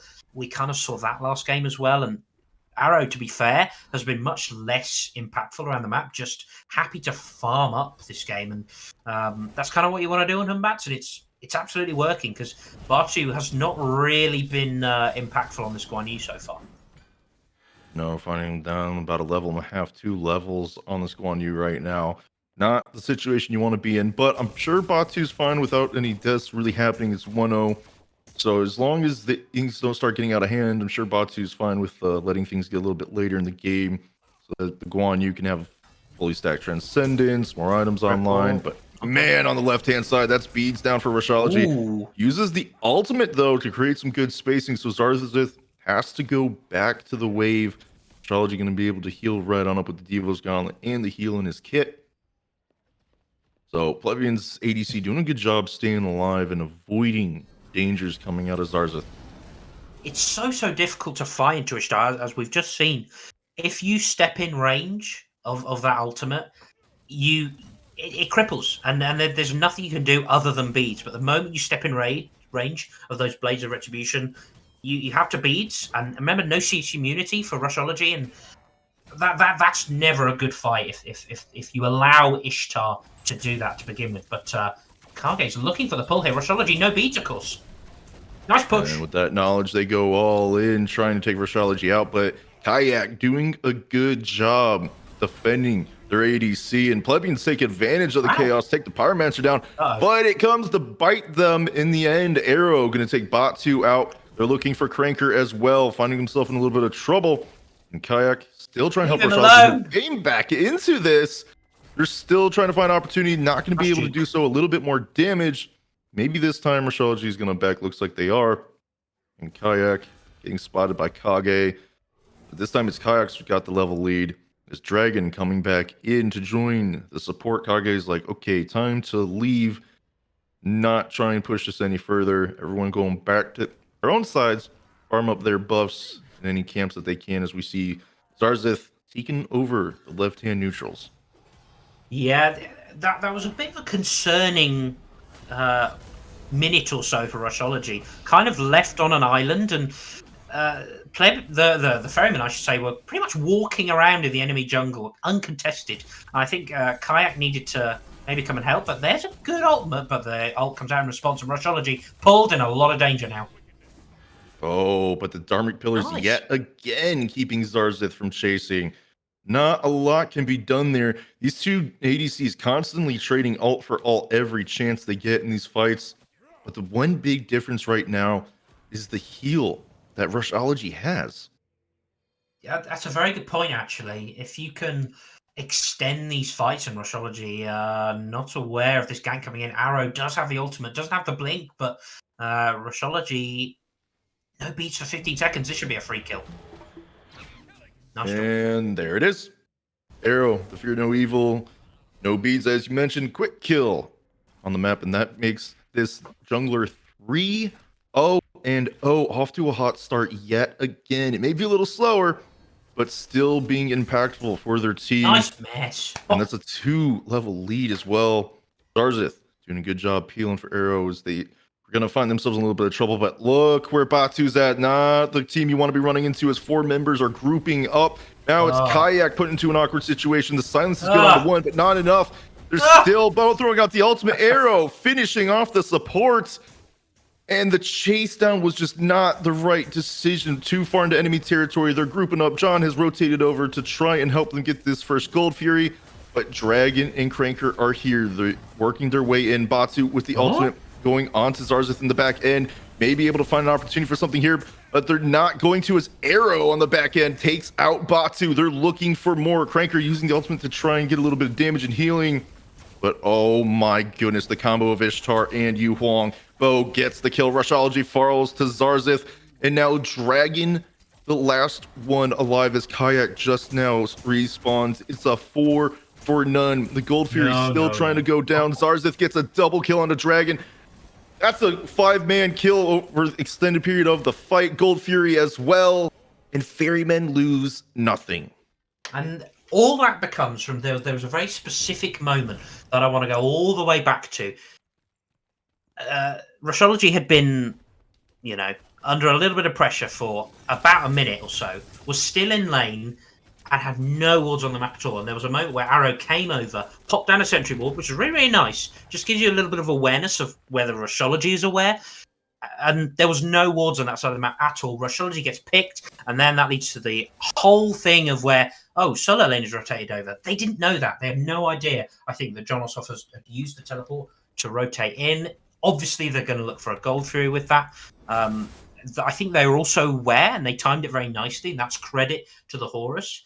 They were aware that Shiva did not have the teleport up, I believe. So Shiva was always going to be late to the party. They had no vision. They didn't know that they were outnumbered. And so in the end, they just stepped too far forward. And from that point on, it's a losing fight. And there's so much single target CC, so much lockdown from the Ferrymen that they just don't have anything to deal with it, I think. Because you can just lock down the Ganesh, who's really their only anti-engage, if you like. They just lock down that, and then there's nothing you can do about it. And this is almost more dominant in a way than game one, although the lead's pretty big now, it's fair to say, at 16 minutes. But the Ferrymen look like they want an even more clean victory this game too. Here, No Evil coming out in mid lane. They're looking for Dragon, a Shell, and Aegis popped. Not too good, though, as they wait it out, but just not enough damage yet. Bo's ultimate still not enough to finish off the Morgan Le Fay. So instead, Plebians are going to make it out alive, perfectly fine. 3 ults and trade for 2, but they do keep each other up. And as you're mentioning, this lead nearing 7K at 17 minutes. 8-0 is the stat line. And only 1 tower has fallen so far across the map. It's going to be that one over on the left-hand side. Pyromancer, the target. Ferrymen going to get this one for free. Plebians, they're just doing everything they can to farm up and get back in the game. So far, the biggest problem that they're having to deal with is Arrow. 5-0-0, level 16. Yeah, big problem. Hyper farming Humbats. We mentioned at the start how quickly this character just farms jungle camps, and Bartu needs to be very, very careful. This is an ambitious invade, to say the least. Does have the ult available and should be able to get out. But again, it's just, you're not gaining anything from that. Even though you get out of your life, you're just wasting farming time. And that's something that you desperately can't do as King Bartu at the moment. A long, long way behind. Guan Yu from behind anyway is pretty poor, especially in this role. Already has the Shield of Regrowth online, so kind of going into hybrid, now going back into a mace, and trying to boost their damage again, I guess, maybe into some anti-heal, but this Guan Yu is in a lot of trouble, and kind of, if you're King Bartu now, you just need to look at yourself and say, I'm just an ult bot. I'm here to slow and then stun people, and hopefully shred a few procs and drop a few heals before I die. That's kind of all you can do at this stage, and you have to hope that, I think, especially Rushology, who I think has looked the most promising on this Plebians team, hopefully Rushology can do some work on this Kernanos, who is not that bad from behind, has some good shred in the kit. So hopefully that's what they can play around, but they just need to get a kill onto the board. Ferrymen having 2 trebuchets on the map. They're going to get one started in the mid lane, possibly look to get this right-hand one started. Instead, we see John's going to opt not to as of yet. So this middle trebuchet is going to attract a lot of attention from Plebians. We see Bo kind of dancing around, but they're going to look at the oracles here first. Rushology running right past Kage. Maybe come back up, try and steal this away, but it's just not going to be enough. Bo with that damage online, almost got the double stack fully online as well. Got plenty of power, pen behind them, and mana at that. They're going to be looking for anything they can as the middle trebuchet has gone down. And it looks like there's a little spotting of where John was, possibly looking to use that ultimate to engage on the Plebians, but they've done a good job just staying safe, keeping an eye on the map, and definitely keeping their distance from Ferrymen. Yeah, I think the Ferrymen can afford to be more. They can afford to play their lead a little here.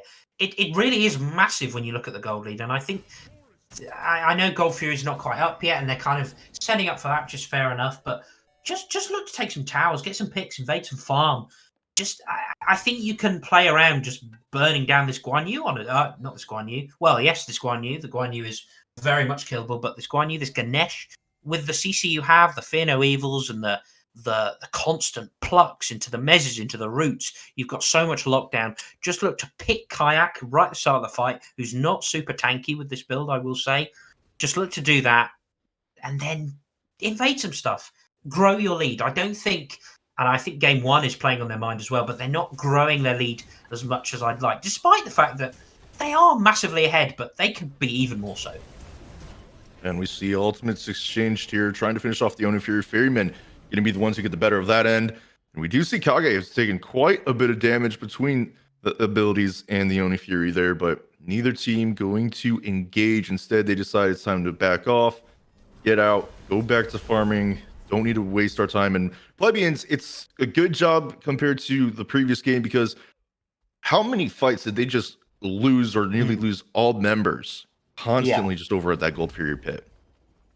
Yeah, that's fair. They are being more careful about their positioning. They're being a little bit more cautious. I think the same goes for the Ferrymen, but a dash in means there could be a little bit of trouble. Ossoff being 5-man dove, and Rushology confirms the kill. Lovely little ambush there. They were just kind of baiting. Oh, we're doing a Scorpion. We're doing a Scorpion. There's only one of us here, and suddenly 5 people jump out and they shut down the level 18 Horus. I think that's a great pick.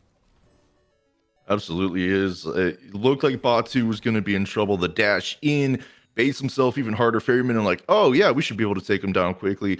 Unfortunately for their solo laner, finding his first spill of the game, because the remaining 5 just come right in. Teammates are not able to assist, and it's a good cutoff. They do manage to find their first kill on the board, and it goes the way, oh no, of Rushology. But unfortunately for Plebians, Dragon is unable to secure his own red buff. Kage just showing up, having that Sun's Dot damage take off with a dash as well. That is just, and I think the worst part of that is Kage is just not punished for stepping so far up. And that whole thing is really, really frustrating, because they get a great pick, and then they all kind of run to mid lane and kind of stay there for a few moments. Then they realize, oh, we've got only minions. Oh, right tower's falling. Oh, we need to defend that. Quick, use the teleport. Oh, the right tower's fallen. They didn't get anything off that pick, and that's something that a lot of teams at this level can learn. Getting a pick is great, but it's about what you do after the fact. It's the stuff after the stuff, and they didn't get any stuff. They lost stuff off of getting that pick. So the Ferrymen are not remotely bothered. Sure, there's a shutdown onto John Ossoff that helps Budweiser actually level in levels at the moment, so it's fine. But I think if you really are serious about trying to come back into this game, you need to be not quite so scared, especially when you get a pick like that. Just play to your numbers advantage. Spread out across the map. Run at their red buff or their back camps or whatever as a little group, and you'll be absolutely fine. Here comes the ultimate out of Dragon, keeping themselves safe and also possibly healing any targets marked with the passive, but nothing good coming of it at the end. Dragon's backing in front of Ferrymen, and with all 5 here, they're going to go in and finish off this tier 1 tower. And Ranker steps up, and unfortunately, there's some punishment coming along with that. The damage is high. Bo's ultimate will not hit him, but will hit Rushology instead. The Fear No Evil on top of it. Arrow will take the ADC down under the tier 2, and that's 1 falling so far, but the tier 2 is being looked at now. Ferrymen, they don't want to have to slow down. Ossoff goes in, looks in the backline. Dragon in trouble. Arrow there with them. They're trying to find more, but Batu will take Arrow down to shut them down. After going 6-0-0, they finally fall down.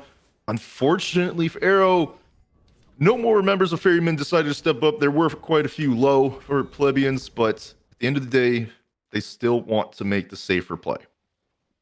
It's not bad, actually. You get a pick, and you get it onto King Batu as well. King Batu getting the shutdown. That's nice.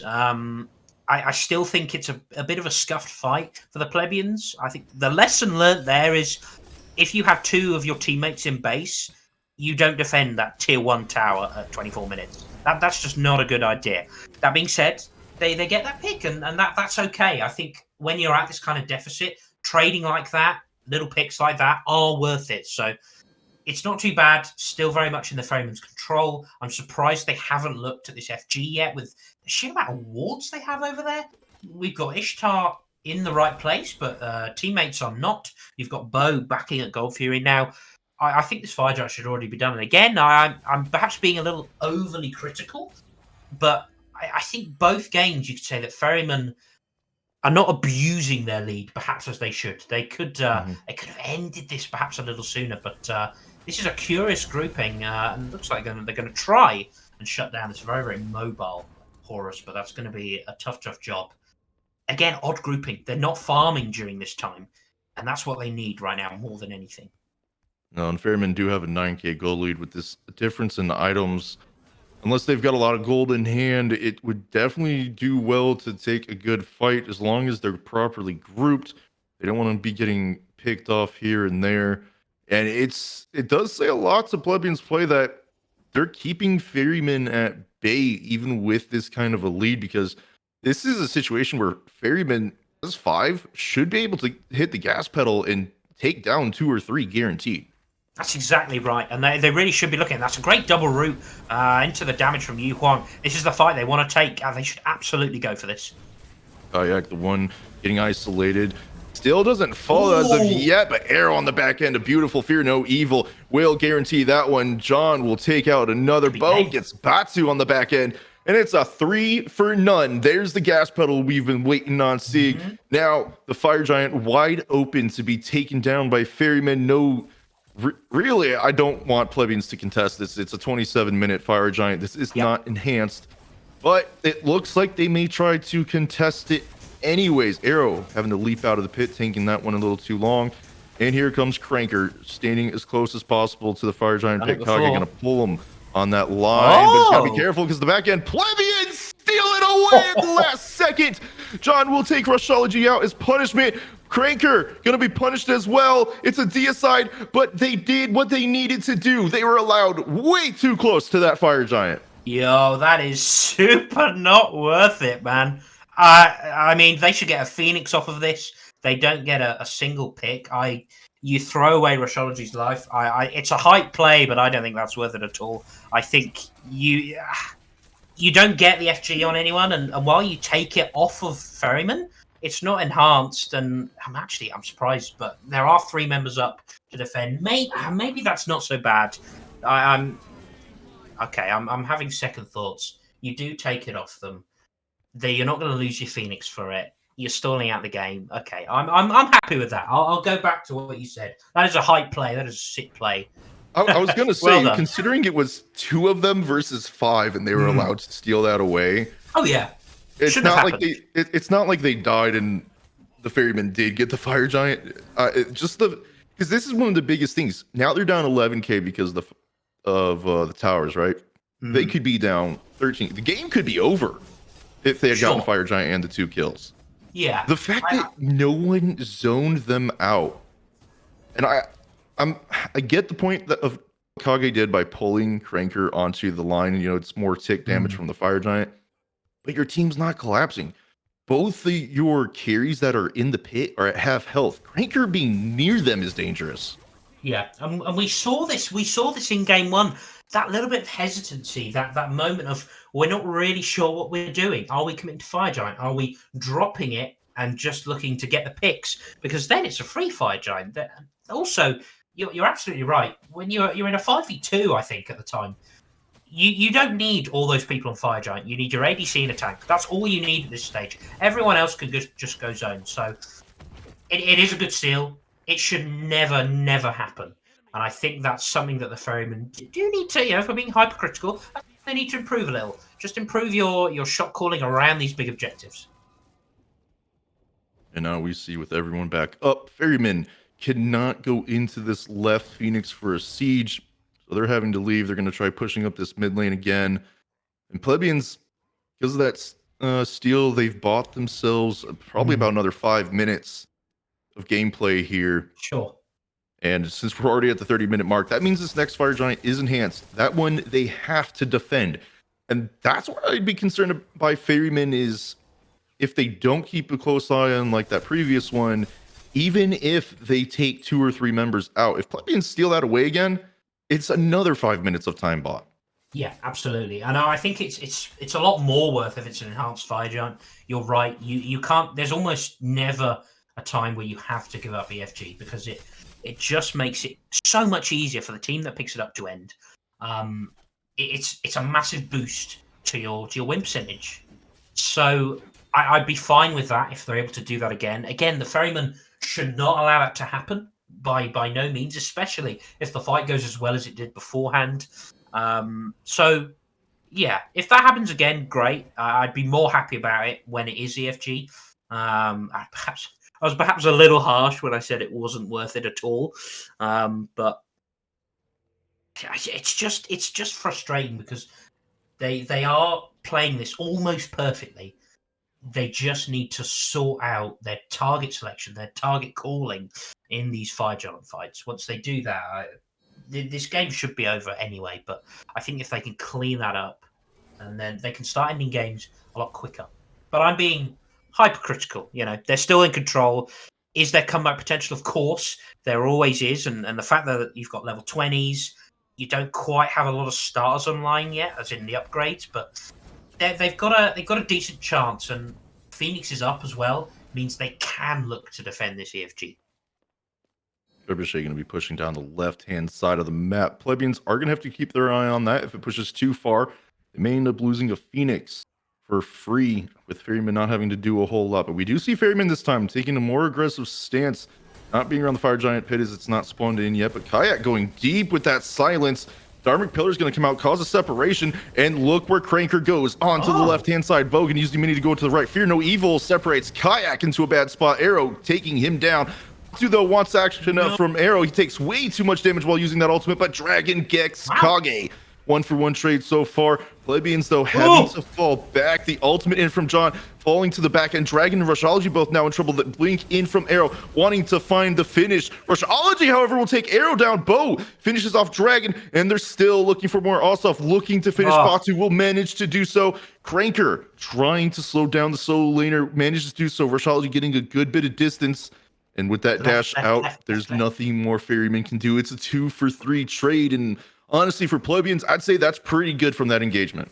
Yeah, not bad at all. I think it's a little bit of an odd fight. They're not quite set when that fight begins on the side of the Ferrymen. You get a Fear No Evil onto Kayak on this Ganesh. There's not really much in response to that. It's an odd target choice, I think, given that he doesn't catch anyone else. But otherwise, they're trying to do what they were doing in game one. Does have a bit of healing. Has stalled them, actually, surprisingly well, but it's going to fall down. That might be enough, I was getting concerned there. Zarzeth was taking a lot of that enhanced Fire Giant damage. If Cranker had been able to get near Zarzeth, that may have been a spill for the ADC. But yeah, as you mentioned, on his own, Cranker has stopped the Ferrymen from being able to do the EFG. I did think it was a bit of an aggressive call, considering they were still waiting on members to come back up. So it's just good job there for Plebians. Their teammates are back up. Yes, it's 30 seconds on your solo laner, but you know that you have the ability to contest this Fire Giant in different ways without punishing yourselves too hard. Yeah, they have an absolute chance of winning a fight. And at this stage, Plebians need about 2 fights, whereas Ferrymen only need 1 good fight to win the game. Plebians need at least 2. They can do it, though. I think they showed that the Humbat's ultimate in the last fight was a little bit off. They do need to be careful about stepping up into these choke points because of the lockdown they have. This enhanced Fire Giant is going down. The Dueling Dragons to confirm it, and now they're kind of giving that one up, even in a 5v5, and the Through the Skies is coming. The Ferrymen are coming, and Kayak could get caught here. Kayak does get caught. The Fear No Evil separates them further from their team. Wow. Zarzeth going to be the one to get the kill credit there. Batu trying to push up towards the mid lane. Has to back now to rejoin the team. And Ferrymen, they're already within the right-hand Phoenix line. All ultimates are up for the Plebians. Only 2 for the Ferrymen, so they may be able to do something, but the Phoenix is already down. Batu, the ultimate, gets a stun onto 2, but nothing's coming of it. The Ferrymen are the ones pushing further in. As Plebians, they're splitting up constantly and regrouping. Unfortunately for Cranker, that's not such a good thing, finding himself below half health. Trying to get further and further back, but Arrow diving aggressively on the back end of Rushology, shredding that one down. It's a 1-for-1 trade, but the Phoenix is down. Yep, they eventually got what they came for. A really nice use of that Horus ultimate. A little bit, they lost sight of what they were doing a little bit there. Maybe they thought they could end the game, but The reality is they get that Phoenix, and then they should just go straight to mid and left and clean up those other two. But they end up going a bit deep. They do have a Kepri ult, and it wasn't used. That's a little bit unfortunate. The burst just a bit too quick for Karage's reactions to handle. But it's I don't know. It's the story of the whole game, right? The Ferrymen dominating. Some of their calls look a little bit suspect, but for the most part, mechanically they're playing better. As a team, they're playing better when they are in those 5v5s. And I think it's not that the Plebians are playing badly. I think they're doing a lot of things right, but they're just starting off on such a bad platform, if that makes sense. They're starting every fight on the back foot. They get picked off one by one, and then it's a 4v5. And just imagine if they were able to 5v5. They really do have a chance, I think, but they're just not starting off correctly. And that's something that needs to be adjusted. But I do have to still give them credit, because we're 36 minutes into this game. Again, ridiculous that this game has gone on so long. That's more on the Plebians, perhaps, than the Ferrymen. Can they hold out for much longer? I mean, again, one good fight, you can start taking out some towers. Maybe you can get rushed to a Phoenix. You need to do that a couple more times. And at the moment, they're struggling to win one fight. Yeah, I am going to say I'm a little surprised that Batu was in the mid lane for so long, and that no one from Plebians really pushed up to check the enhanced fire giant, knowing that it was up. I would have liked to seen something happen there, because with Batu's positioning, he could have had an ult from behind the Ferrymen that may very well have changed how that EFG went in the first place. But that's hindsight, and unfortunately, right now the Plebians, hindsight's not going to do them any good, because they need to be looking forward as the Ferrymen are grouping this left-hand Phoenix, and they're getting ready to step on in. Arrow coming over from the mid lane, wants to push up these minions to create a little bit of a gap that Plebians have to worry about, but it's already an engagement starting. John stuck under the Phoenix for a little bit, quite a bit of damage, but the ultimate's coming out. A Dharmic Pillars trapping a couple members, but Zarzith does take Rushology out. Cranker taking quite a bit of damage, manages to walk on out of this one, but look who's in the side. It's Arrow, ready with that Fear No Evil, trying to find a pick, anything that they can. Batu, though, getting aggressive in the leap back over as the left-hand Phoenix will fall, and now the Titan is being pulled over to the side as well. It's taking quite a bit of damage, nearing half health, has finally hit that mark. Arrow doing everything that they can to fend off 3. Fear No Evil goes down. They've ignored the Titan too long. Ferrymen take game number 2 to end it 2-0. And credit to Bo in that last fight. Unbelievable work. The double dueling dragons onto the back line of the Plebians. Got at least 3 relics, I think. And then it was all on this Ishtar. Hit that ultimate and the Odibo securing the kill. Massive work. Those dueling dragons came up huge, and that was what allowed them to win that fight. We thought it was going to take a little bit longer. You had 5 minion pressure in the right lane, so you could have taken your time a little bit if you wanted to, but that was not the order of the day. Saw an ultimate, an opportunity to use that ultimate, and that opened the door for them, and Arrow was able to rotate in. Big fight. It's been coming. We felt that was probably the outcome of that game. I think the Plebians clearly struggle when playing from behind, and I'd like to see them playing from an even footing. I kind of mentioned that earlier. They weren't taking, those towers. They weren't split pushing at the right times. They were grouping up odd times, I thought. And again, when you're doing that from when your foundation is so low and you're so behind like that, it's always going to be a losing fight. But there's some promise in there, and undoubtedly the Ferrymen deserve to win that. A clean win. And it could have been even cleaner. I hope they watch this back and they maybe tighten a few things up, especially around those objectives, those fire giants. But it was a really fun game to watch, actually, and that both teams deserve enormous credit for that. Absolutely. And one thing to keep in mind, Zarzith and Bo both not falling a single time. Something that maybe Plebians take a look at in terms of gank opportunities and try and see where they can pressure the map moving forward. But congratulations to Ferrymen taking a 2-0 victory in this week's game for them. My name's T.I. Schwedges. I was joined on the cast by Zotz. We've had Printers bringing you the production side. So everyone, Just hope you stick around because we do have another set. It will be Blur and Zats casting that one. Don't go too far. We'll be right back.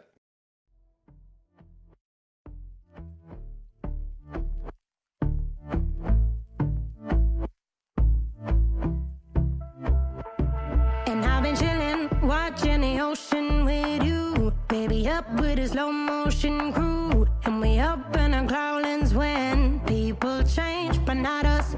And we just chillin', kicking it, kissed by the sun. Could be soaked to the skin in the mall soon. I know she got the good vibes when seasons change, but we're the same. Even if I lost all my money, the zero runs deep, honey. And I don't need to speak a single word, 'cause you got me holding, holding.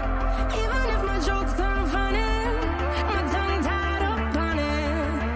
And I don't need to speak a single word, 'cause you got me holding, holding.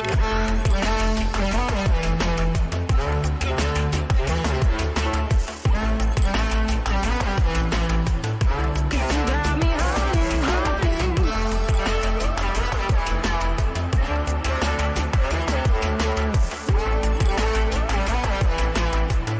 Cause you got me holding.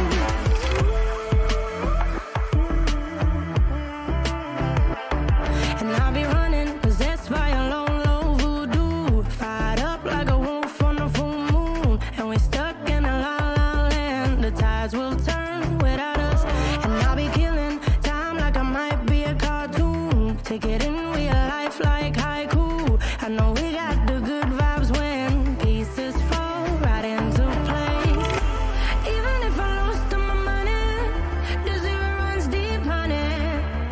And I don't need to speak a single word, 'cause you got me holding, holding. Even if my jokes aren't funny, my tongue tied up on it. And I don't need to speak a single word, 'cause you got me holding, holding.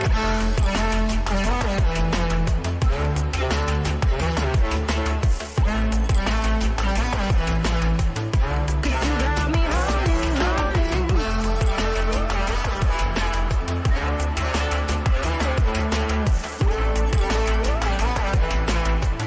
Cause you got me holding. Play me like a bass guitar. Simmer down and mess me up. Tripping like I'm Jimmy at Woodstock.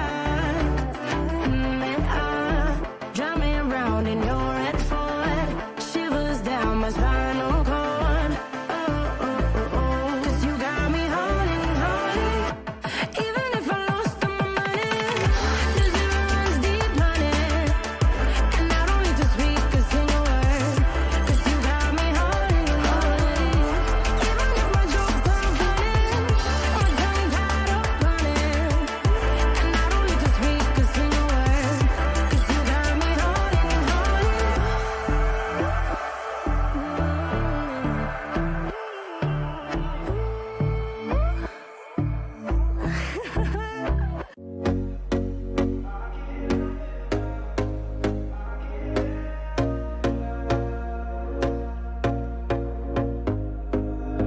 Here we go again. Trying hard, but you wanna be my friend. Ain't no place to hide, ain't no one to run to. Here we go again. Call my bluff, I'ma be here till the end. I'm the one you ride, I'm the one you ride to. If you don't wanna change, ain't no place to hide, ain't no one to run to. If you don't wanna change, I can help you out. I can help you out. I can help you out. I can help you out. I can help you out. I can help you out. Here we go again. Time is up and I'm calling up my friends. Ain't no wonder why, ain't no one to ride to. Here we go again. Call me up and you wanna be my friend. I'm the one you ride, I'm the one you ride to.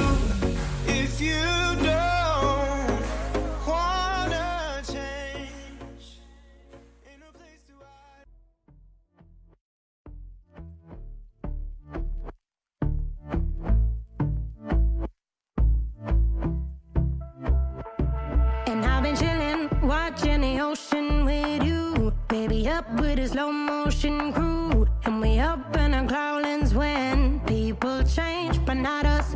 And we just chillin', kicking it, kissed by the sun. Could be soaked to the skin in the mall soon. I know she got the good vibes when seasons change, but we're the same. Even if I lost all my money, the zero runs deep, honey. And I don't need to speak a single word, 'cause you got me holding, holding. Even if my jokes aren't funny, my tongue tied up on it. And I don't need to speak a single word, 'cause you got me holding, holding.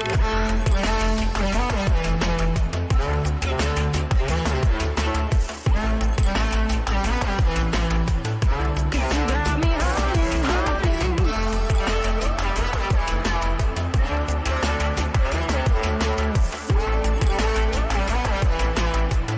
'Cause you got me holding.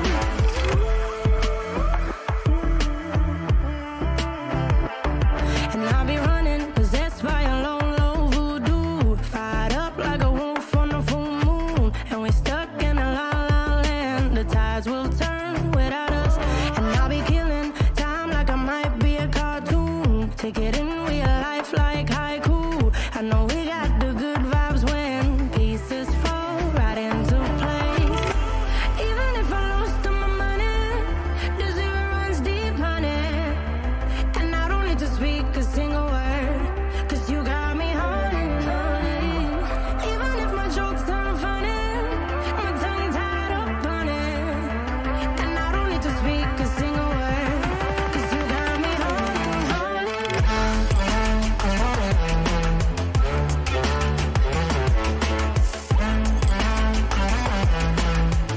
'Cause you got me holding, holding.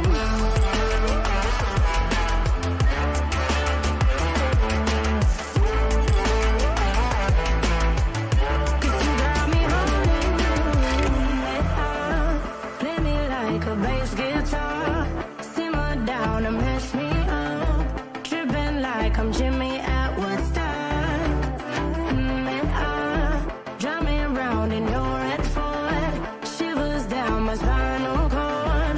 Oh, oh, oh, oh. 'Cause you got me holding, holding.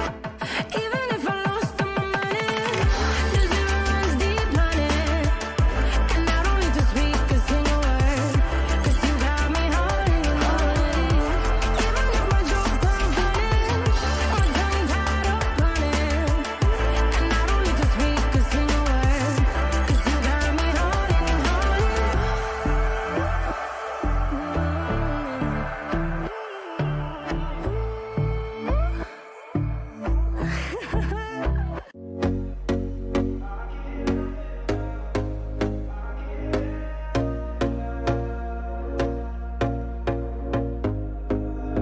Here we go again. Trying hard, but you wanna be my friend. Ain't no place to hide, ain't no one to run to. Here we go again. Call my bluff, I'ma be here till the end. I'm the one you ride, I'm the one you ride to. If you don't wanna change, ain't no place to hide, ain't no one to run to. If you don't wanna change,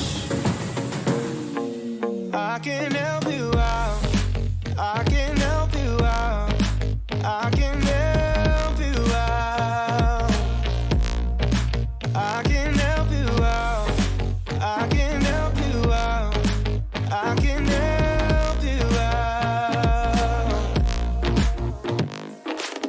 Here we go again. Time is up and I'm calling up my friends. Ain't no wonder why, ain't no one to ride to. Here we go again. Call me up and you wanna be my friend. I'm the one you ride, I'm the one you ride to. If you don't wanna change, ain't no place to hide.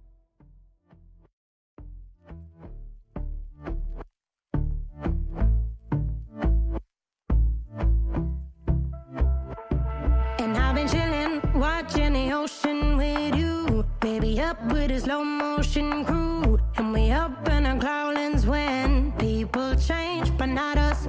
And we just chillin', kicking it, kissed by the sun. Could be soaked to the skin in the mall soon. I know she got the good vibes when seasons change, but we're the same. Even if I lost all my money, the zero runs deep, honey. And I don't need to speak a single word, 'cause you got me holding, holding. Even if my jokes aren't funny, my tongue tied up on it. And I don't need to speak.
looking interesting already. We did find out during our break as well, Reapers are going to be playing with 2 familiar faces here, Zats. And I think that's a pretty strong pickup if you're looking for some subs. Arrow and Bow coming over from the Ferrymen. Had a really good set last game, if anyone was watching. It was really, really fun set to watch and to cast. And these two really popped off. Bow played the Yu Huang both games, hardly died, did a load of damage, won the game with the Dueling Dragons. It was fabulous to watch. And I wonder if we'll see some of those picks filter through into this game. That may be something that we look to see. And I was actually going to ask you about some of these sort of picks as we're looking through the bans. And it does look like a lot of what's going on in the SPL sort of scene is definitely making waves here. Hades, Yamoja, Kabrakan, Guan Yu. These are all gods that have been seeing a lot of priority here. Yeah, and I think when you consider, especially the last patch, Manticore Spikes and Fabulous Hoops, they were really dominating the meta, essentially. You pick these characters because they build these items really well. They've been nerfed a little bit, so we are seeing an adjustment, as we saw a little bit earlier, and we're starting to see the Pro League. It is filtering through, but this Hades seems to be a staple first ban for everyone, because who the heck wants to play against Hades in the solo lane? Certainly not me. No it's one. Absolutely miserable. Yeah, it's awful. Why would you bother? But everything looks pretty standard so far. A couple of things that are gonna be on the table. Maybe the Xu Huang gets taken away. It's something worth considering, but still lots to think on here. Wow. It looks like with that Kepri being banned away by the Reapers, King Arthur is going to be the top pick overall. And this was the next question I was going to have is, right now SPL's in a very strange spot. We've got double hunters coming back because that's really strong. So we've got double assassins to counter the double hunters. And I was going to ask how we might be seeing some of that. We've seen Thor getting a buff. His wall now does damage. Again, if you've been playing the Smite for long enough, you'll remember times where that. And, well, I guess I get to pick your brain a little bit more about Thor, because he's going to get locked in alongside Lancelot for a double assassin comp. And I do like, I mean, obviously assassins are great at the moment. I think this top 2 is really, really strong, because you can flex both of them into the solo lane. You can flex both of them into the jungle. Good point. Personally, I think the wall buff affects Thor solo more than it does affect Thor jungle. I think if you're looking at building something like Warrior's Axe or even Bluestone, I think Warrior's Axe is the better choice at the moment, but that's obviously more impactful.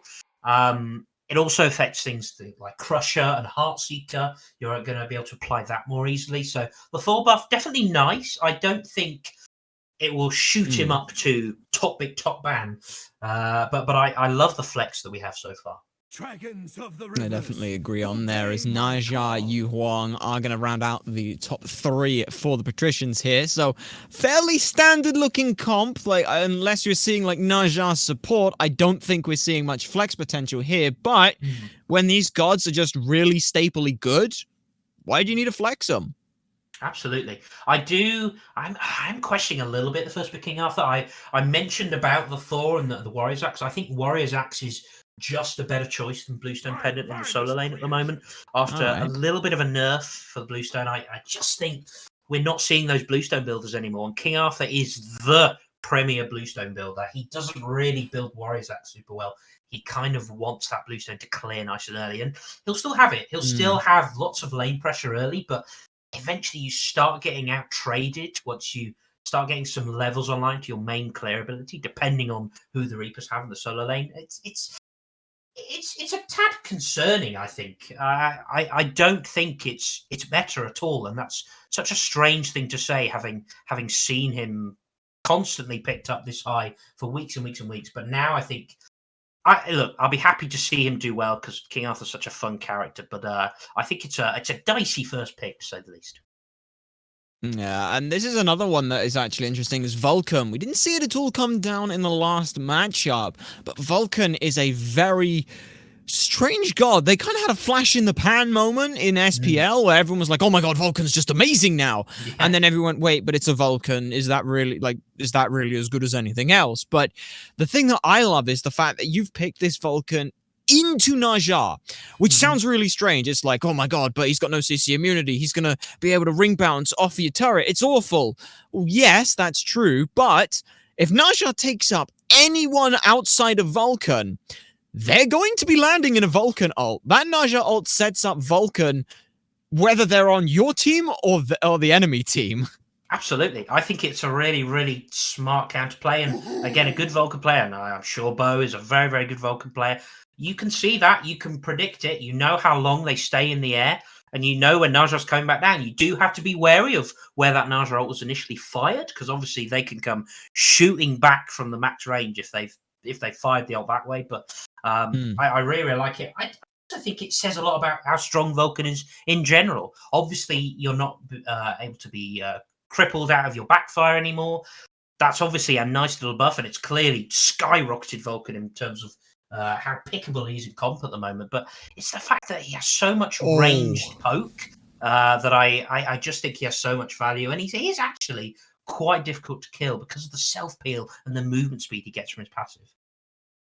There is some scary things there, and as we look over across some of the bans real quick, Ganesha, Geb, Terra, and Cupid taken off the table. All very good front lines, all very good team fighters, 3 very strong supports, and a very good ADC. We were also musing a little bit during the break about how much sustains in the game right now, but it almost feels like a healer meta without the healer. And now we're seeing a hover of an Aphrodite, and my concern is that I don't think that's going to be able to go to the mid lane when there's a Yu Wang there. So it kind of leaves her only as support. And that's good. Good. Okay. Glad we're on the same page there, because I did not want to see an Aphrodite support in this game. No way. Well, we got Atlas instead, which honestly, still a pretty big of a beefcake. Honestly, likes being the center of attention as well in these team fights. Yeah. I'm digging the Atlas. I think not bad into Vulcan. Anyone with that kind of ranged setup, as it were, that the Atlas certainly has, is very, very nice into any mage really that has no leap or dash or anything to get away from it. So that's a pretty good look. I mean, Vulcan does have the backfire, but it's pretty short range. So I like the Atlas. Good displacement. It would have been nice to know what their ADC was beforehand, but Atlas kind of does a bit of everything. He's really good around objectives as well. It's worth pointing out. Obviously, that gamma ray burst, shredding prots, and not great secure generally, but we're also seeing quite a lot of damage built on these Atlas supports. Gamma in Pro League playing character with gamma ray burst has been great, and often building something like a Divine Ruin or a Spirit Desolation or Staff of Mirrodin. They all seem to be pretty good picks onto the Atlas. It's a fun pick. Yeah, it's definitely been fun. A lot of solid setup. And the nice thing as well is it pairs really nicely with this Naja. Atlas pull is on like a 12-second cooldown. And if you get pulled by that, you're going to just take a ton of damage anyway. It sets Naja up to do some silly things with you anyway. And then if you have to burn beads, well, now you're going to be stuck with the Wild Hunt when that comes down. You're going to be stuck with the Naja ult. You're going to be stuck with King Arthur taking you up as well. So there's a lot of team synergy that the Reapers have to be able to burn beads. As we do now see the last pick, Ram, coming on through for the Patricians. And Ram has a reasonable matchup, but early clear with the Ymir, Atlas and Kernanos have got to be really careful. I look at a lot of duo lane comps, and my first thought is, all right, how good is their clear? I can't think of much better than a Ymir and a Ram. Yeah, that's really, really strong. You're not going to have any way of blocking those astral arrows for obvious reasons. It's going to be nice into this Atlas and Kernanos. You can get a bit of pressure onto these picks, and you can kind of bully an Atlas because his dash is very, very slow and very predictable, and especially the Ymir wall on the table, very easy to lock him down early. So I might be looking at that, especially with a Thor on the table as well. I'm a fan, and I think this reflects a lot on what we've seen, especially in this patch that we've had this week, the buff to Devos. I expect to see Devos on both these hunters. I think they both build it super, super well, especially Rama. And that's kind of brought about much more variety in terms of these hunter picks. And that's what I'd expect to see in that long lane. I definitely agree. And just looking out just from the long line as well, like what kind of feels are we getting from both of these two teams? I mean, my personal thought with the Reapers was you're looking at a pick comp, but is that how you're feeling on this? And how are we looking at the Patricians as well? I actually think the Reapers have an unbelievably good team fight. I think you've just got massive circles, haven't you? And I think you combine that with a very single target focused Naja. I think if you can just get some beads off, that's all you need to do as the Naja. It doesn't even matter if you're getting the ults off. Just get beads on the artillery sash. It's so easy and free to do. And then you have a great team fight where you've burnt lots of relics. King Arthur can do that as well. It's looking good. I like the Reapers comp. And we'll have to see how it ends up panning on out for them in the game. Game number 1 between the Reapers and Patricians. Like we said, Arrow and Bo are going to be here as substitutes for the Reapers. And keep in mind, they are punching up as well here. So at this point, there's a little bit on their shoulders here. They did fantastic in the last game, but like we said, they're punching up a division here. So keep an eye on that as, surprise, surprise, duo lane, the pressure is in favor of Patricians. Yep. Who could have seen that coming? Yeah, absolutely. You called it, and no surprise. What are they going to get off it? Nothing at the moment. They're doing quite a good job of not taking too much poke from this Rama, from this Ymir. So, you're not too worried about that so far. You just, as long as you're not getting picked early, that's key. Also, it's taken me an hour and a half to realise that it's bow and arrow. It's bow and arrow. It's taken me that long to realise, but it's perfect, and I'm glad we get to see them again. Chief getting very low there. Arrow putting a little pressure out on this solo lane side. Not too bad. We've seen a little bit of an SPL situation where sort of first couple of Totem of Coups, we've been seeing the junglers want to go that way, whereas Patricians went ahead. Crit of Time and Emoji Daddy went ahead and took out the oracles for this. So a little bit of farming up for these two at this point, but that was a dash on in from the Ram. Ooh. Great pickup though, picks both members up, but unfortunately those astral arrows just have too much damage potential. Shell and beads forced out. There's a lot of scary turnaround potential here, but Specify is able to disengage. Health bar's looking a little worse for wear on all 4 members.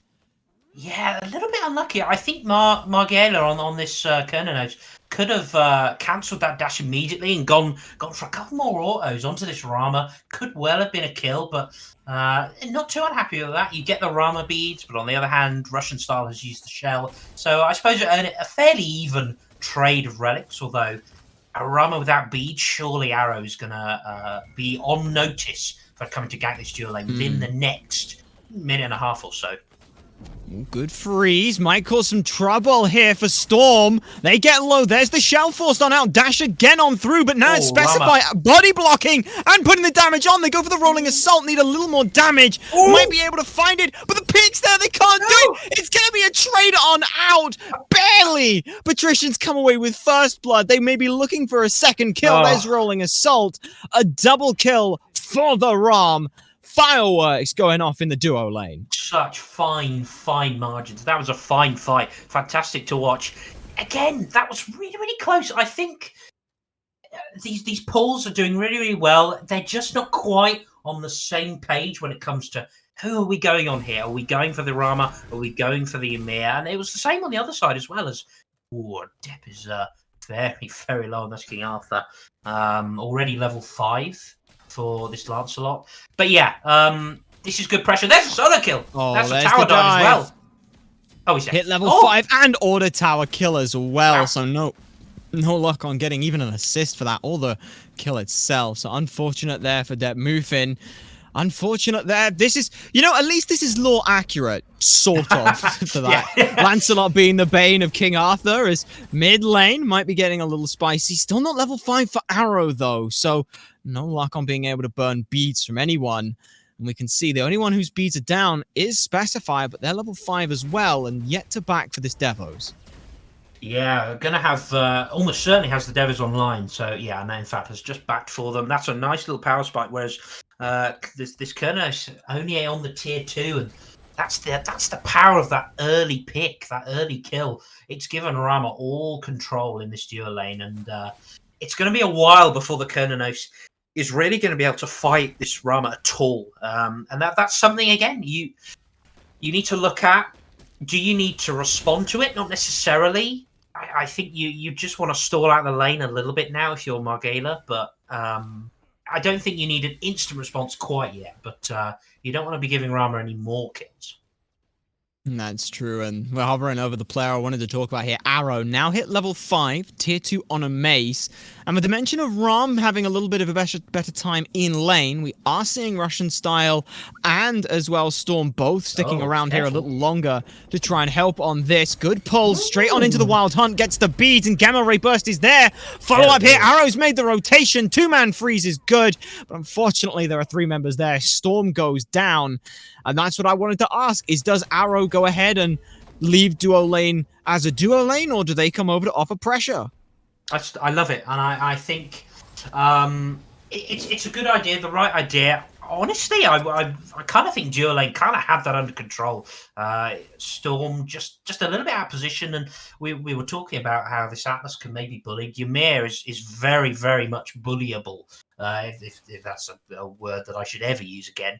But super immobile and very easily caught out, especially, again, with this ranged, easy to confirm CC that Atlas has.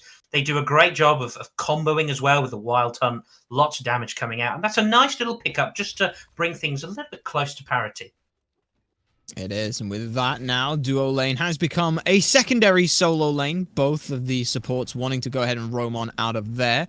Russian Style looking to grab a couple of these little offerings to try and fuel up that trebuchet. But for now, interesting difference between these two mid laners. We're seeing Warlock Staff still being picked up here by Emoji Daddy, but it is a Book of Thoth for Bo. Yeah, and this is something Bo did, in fact, twice in the last 2 games. Always went this Sansa timing straight to the Book of Thoth. Now, I kind of touched on it last game that you can get through the early game, but hang on, there's a little bit of pressure. Freeze comes out onto Bo. It's a big double stun. Both members not really taking much damage from the Volcanote there, but holds the beads as well. Really patient there. If I'm looking at a Vulcan and a Ymir freezes me, I'm panic beating that every time, but great work from Bo to recognize, hey, I'm fine. Yeah, it's just a little bit of a shame that the Thor wasn't around as we see, right? And that's a solo kill for the Rama, and that is, I mean, we said don't give the Rama any more kills. Rama's got another kill on the board and now gets some extra stacks as well, as we see a big fight of the red buff. And it is stolen away successfully. Thor will dunk on down. Just because they can. They went up, so they must come down. And as you mentioned, Specify has been able to grab a solo kill.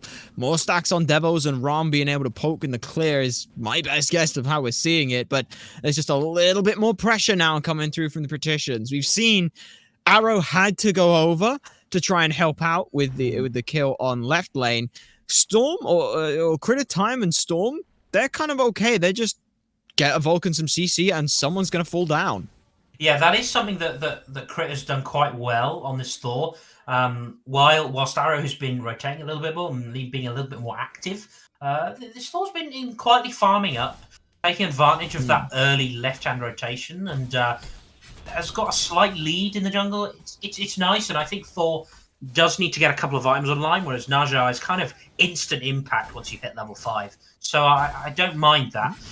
But I would like to see now a little bit more priority, especially onto Bo, who I was going to mention did double stacking last game. He's not doing it this game. He's decided to adjust the build and is going into probably a Divine Ruin or a Spear of Deso. Anything like that would be great. Okay. And I kind of like this switch up because already he's under a little bit of dash was caught.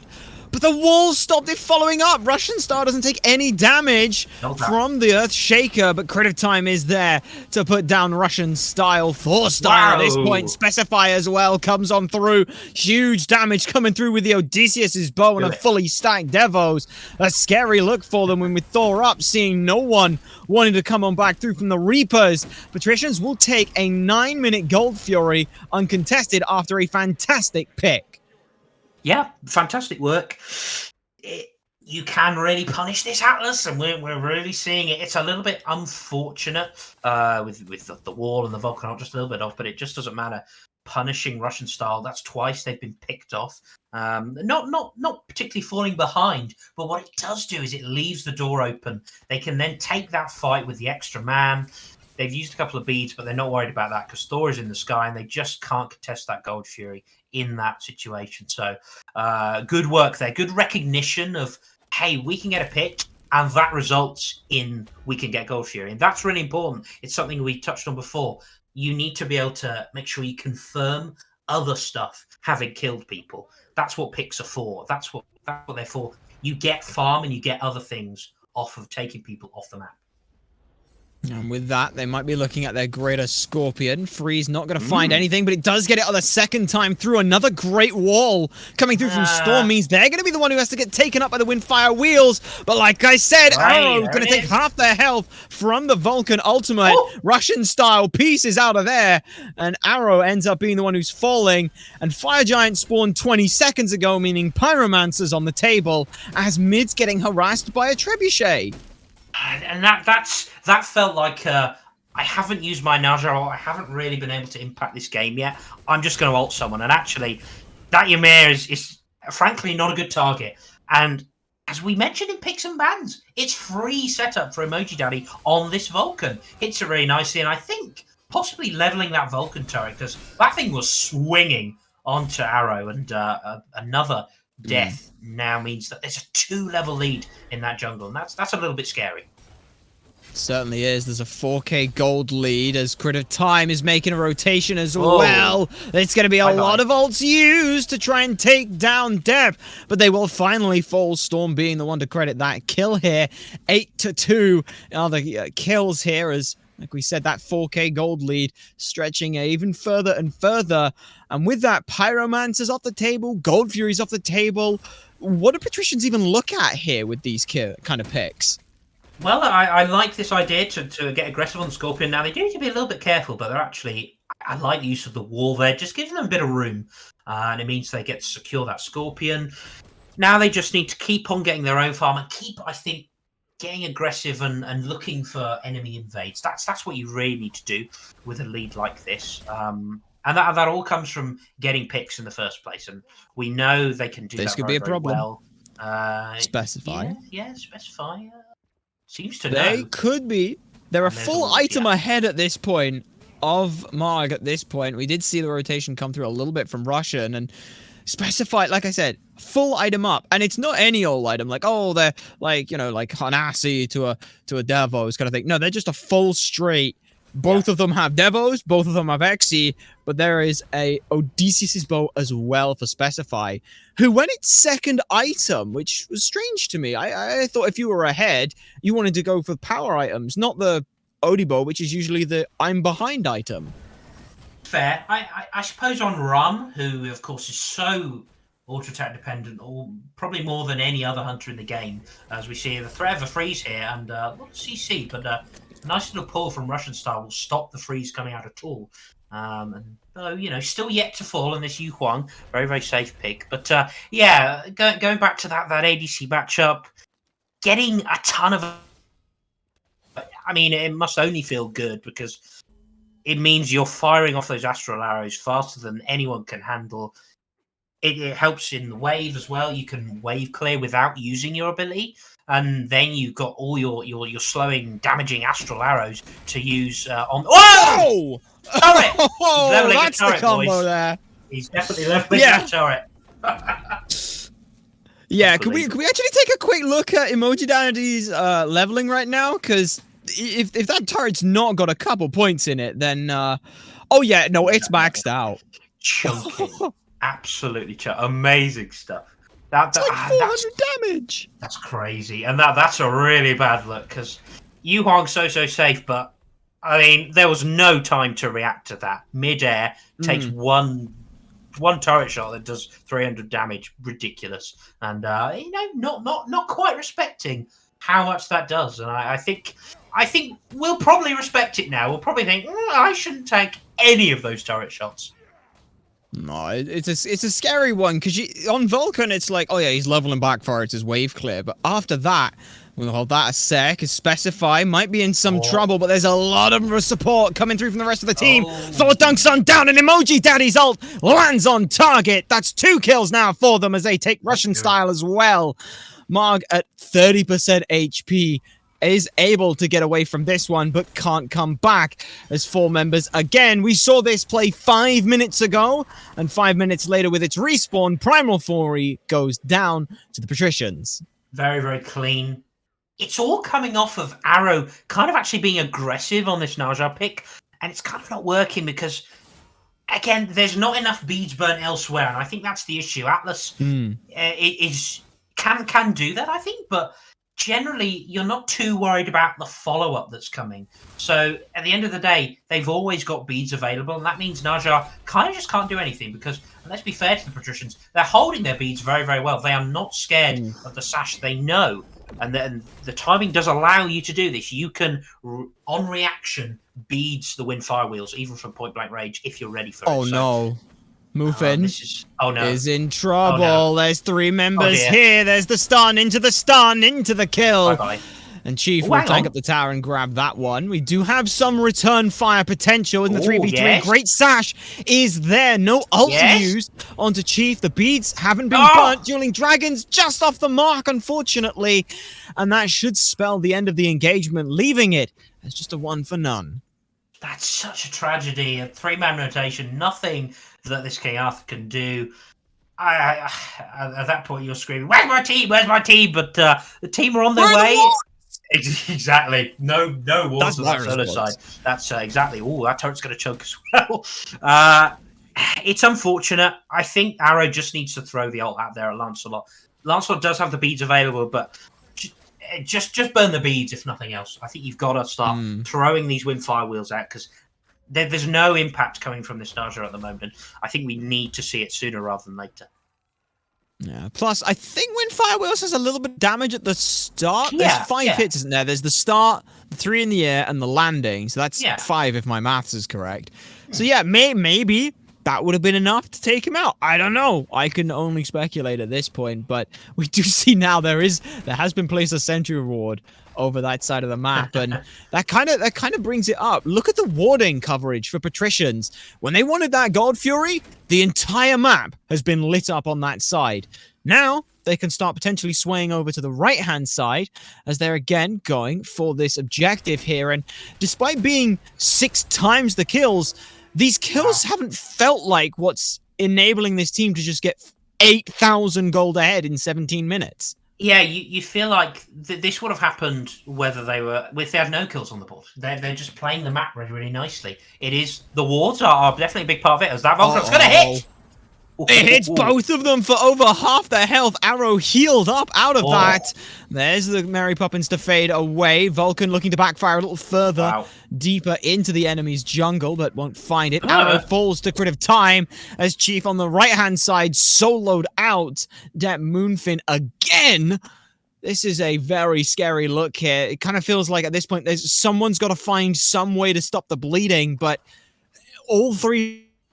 the jungle and mid and support can't really put out pressure. And not like this. Hey, Magella, you may have the the Scepter of Idris, but it's not going to help you much. You're just going to end up falling under the tower. Crit of time grabs that one. Meanwhile, in mid lane, I think the Vulcan is 2v1ing quite successfully. Yes. This is a dangerous situation. Oh dear, it's just it's so tragic. Oh, and here's Lancelot! Oh no, Lancelot's here, gonna have the ult available. Oh, it's gonna hit, but nice juke. That's about gets out of that one. Oh, just about.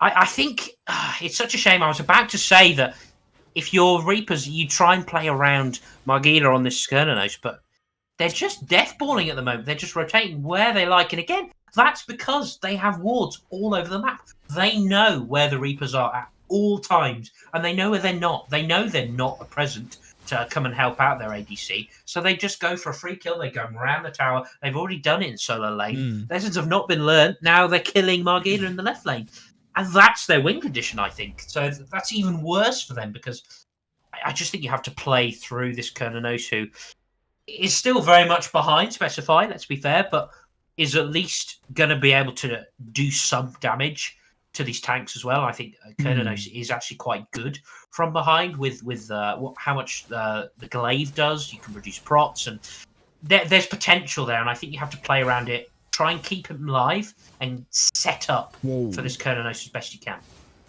Well, you mentioned being behind, and we were looking at Margarella and Specify. It's a 2-level lead, but solo side, level 19 to 15, being soloed out twice and 0-4 in total. Depp has not had a good game for this first pick, King Arthur. I feel like it's necessary to stress this was the we want this first over everything else, over the Vulcan, over Yu Huang. We just want that as Margarella! Turns around the 1v1, that heavy glaive damage doing huge work. Unfortunately, there is no such thing as a 1v1 in Smite. Grid of Time shows up that point nicely. Oni Fury. This has been almost on cooldown now. Every time a Fury is up, Patricians are just, all right, we're taking a fight in left lane. I feel like at some point Reapers have to go, the Fury's up, I'm going to get ganked. Yeah, exactly. And they've done it like clockwork every single time. Yeah, you need to recognize that. But again, no wards, not enough vision. It's a great solo kill and completely against the odds. There's no way that Kurnanos should ever win that, given that relics were available and used by Specify. Ult wasn't used, but that's obviously didn't get it off in time. But that should never happen. It's a nice pick, and again, it's the reason why they need to play around this Kurnanos. Oh, hello. And like clockwork, they are on these objectives, and this is gone. Volcanot's available. Frenzy pop. This is gone. No one knows. No one knows coming out from Reapers that this is going down. Ymir ult not even required to finish it off. Gamma Ray is used, but it's not going to save them at all. Chiefs is going to chase this one out with the mounted cavalry for the jousting. But where's this fight going to end up? Arrow using the ult to disengage. Thor's up and comes crashing on down into Bow. Beat is there, but the damage is just too much from Emoji Daddy.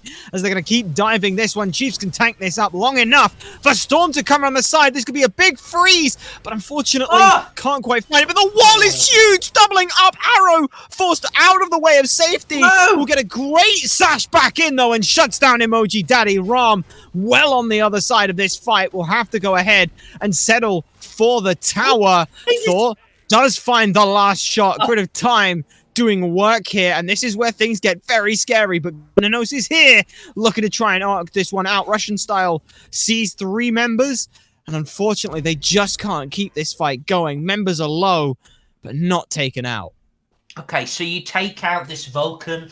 That's a nice look. It's a good pick, but the reality is you've lost Fire Giant, and you've lost that fight only because the Patricians have gone so far ahead.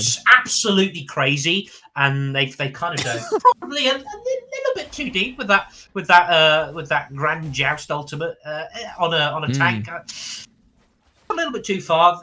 It was still a winning fight, and they're in that they have that luxury of being able to take those. I'm not going to say a bad fight, but it's a very ambitious one, to say the least. And they have the luxury of being able to take that, and they don't really get punished for it. But I will say, killing off this Vulcan, getting rid of the FG on the Vulcan, it's also relevant, but it's nice. It's something. It's something. And at this point, you have to get something on the board. You have to get a little win somewhere, because you're not going to get the big win this rate, so just keep trying. Ooh, I thought Chief was going to go straight on for Bow there, as Russian style ran the opposite direction from them. But with the Trebuchet coming on down, Patricians know where they want to go. They've got their sights set on this left-hand side. How are we looking for the siege here for the Reapers? Like, we saw they can fight reasonably well as a 5-man, but at this point, none of them are even over there. They're looking to potentially defend a Phoenix. I'm not sure they can even get here in time. I thought in the air, I was like, oh, wait, there's no one here. Just take the Phoenix, and it's going to go down. It's a bit slowly, but Thor's dunked in, and whoa! Arrow's just dead. Phoenix is gone. Bye-bye. That's the end of the fight. It might not be. Chiefs is here as well, still looking for more. But smartly, though, Patricians don't want to go ahead and overextend like last time. They've got a mid-tier 2 to take down. They've got a Trebuchet pushing up. Are any of these Phoenixes safe at this point? I honestly feel like there's like, what do you even do here? Ymir is just looking at 4 members, and they're just walking in. Chiefs is zoning everyone off just by their mere presence alone, keeping Margarita. Look at Margarita's health evaporate there. They've just gotten absolutely demolished here. Bees are on the backside. Whoa. Crit of Time finds 2 off of a big ult coming through from Emoji, and it's all crumbled and fallen now. Frenzy is popped. Titan is gone. 24:20 on the clock. 22-4, and a 20k gold lead. That is a dominating performance that I don't think I have ever seen matched before in all of my Smite casting. It was an absolute stomp. And if anyone's been watching the Pro League, by the way, and there's a couple of teams I think the Warriors have been doing the last few weeks, it's the way they play the map, and they are always on time for these objectives. And that's what they were doing here. They were getting the pick, as we've mentioned, just on that timer. They were very aware of that timer, and they were very aware of where they had to be on the map and what kind of picks you have to do to open up that Gold Fury. And they did it perfectly every single time. And if there's one criticism, is that they went too far the right tower once. And that's how dominant they were. They were that far ahead that they were able to just snowball that early lead. And boom, 4k damage. Just a miserable game for them. And very well done, you have to say. I think there was a very, very small window of opportunity to maybe defend one of those Phoenixes, but they just weren't there. They just didn't recognize that they might actually be pushing for this left Phoenix with a Trebuchet in tow. And that was kind of the downfall. And maybe it would have happened anyway, but that was their chance, and definitely some adjustment needed going into game 2. I do agree, and you mentioned some of these adjustments. I think for me as well, like it's kind of a bit of both of picks and how the game kind of played out. Yeah. Like, you look at what happened, it's like Specify gets a double kill, runs the duo lane. Okay, that's a game thing, and you've got to go, all right, how do we deal with that from a perspective in game? But at the same time, it's like Emoji Dandy barely got touched and felt super comfortable.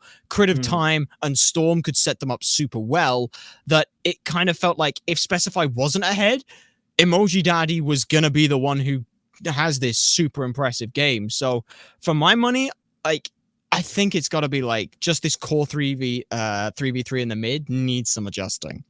Yeah, it's not even that. You are right. I don't hate the picks. I just think exactly, that's what I'm saying. The Najar just, I don't know. The ults weren't coming out. The one we did see, and maybe that played on Arrow's mind. The one Najar ult that came out was straight to a Vulcan on landing, and maybe that was the thought. Of, I can ult here, but I'm just going to have Vulcan ult on the way down, and I'm dead because this Vulcan's enormous. So something to consider there. I'd also look at this King Arthur. I mentioned before, I don't rate King Arthur at the moment. Look for someone who can survive in the backline a bit longer. I mean, I'm talking like they'll get to a team fight. That's the first step.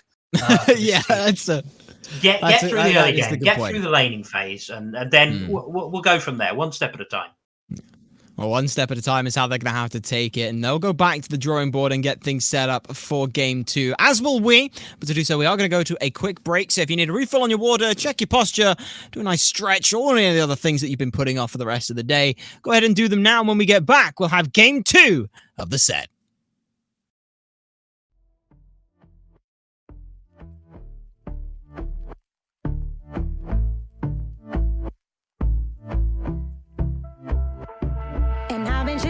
Watching the ocean with you, baby, up with a slow motion crew, and we up in our cloudlands when people change, but not us, and we just chillin', kicking it, kissed by the sun, could be soaked to the skin in the mall soon. I know she got the good vibes when seasons change, but we're the same.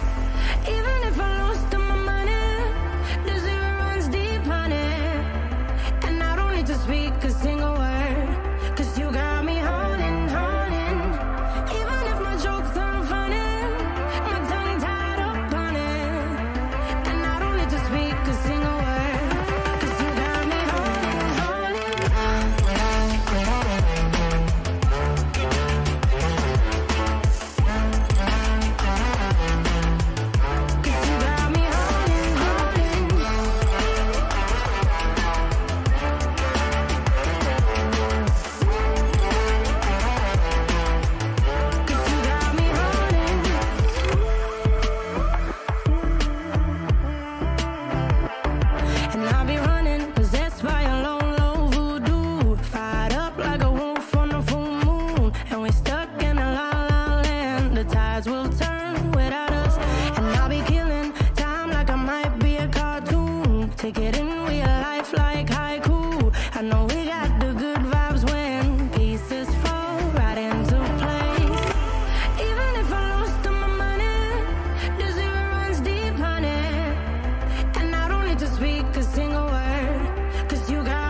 again.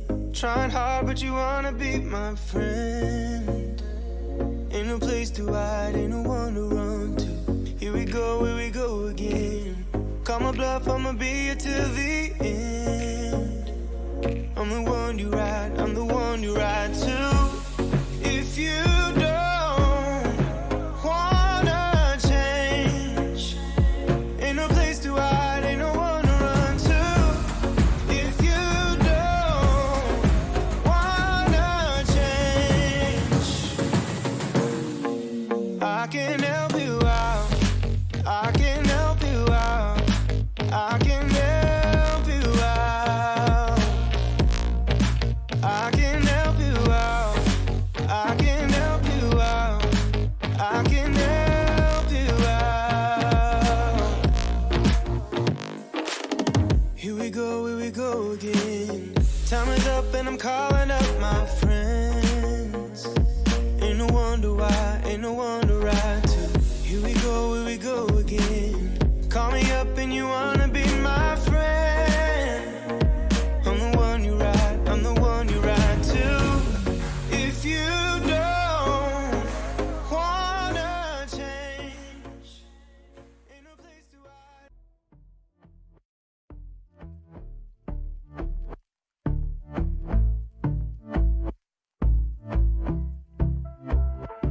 And I've been chillin', watching the ocean with you. Baby, up with a slow motion crew. And we up in our cloudlands when people change, but not us. And we just chillin', kicking it, kissed by the sun. Could be soaked to the skin in the mall soon. I know she got the good vibes when seasons change, but we're the same. Even if I lost all my money, the zero runs deep, honey. And I don't need to speak a single word, 'cause you got me holding, holding. Even if my jokes aren't funny, my tongue tied up on it. And I don't need to speak a single word, 'cause you got me holding, holding.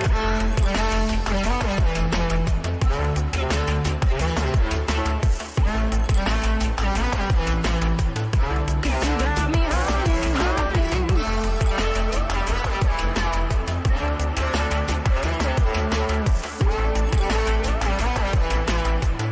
Cause you got me holding.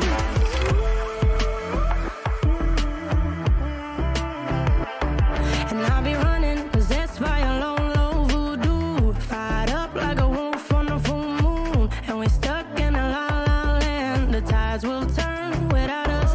And I'll be killing time like I might be a cartoon. Take it in real life like haiku. I know we got the good vibes when pieces fall right into place. Even if I lost all my money, the zero runs deep, honey. And I don't need to speak a single word, 'cause you got me holding, holding.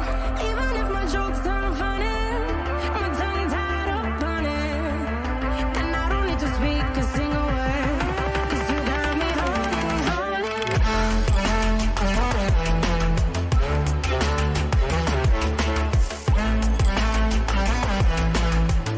Cause you got me holding, holding.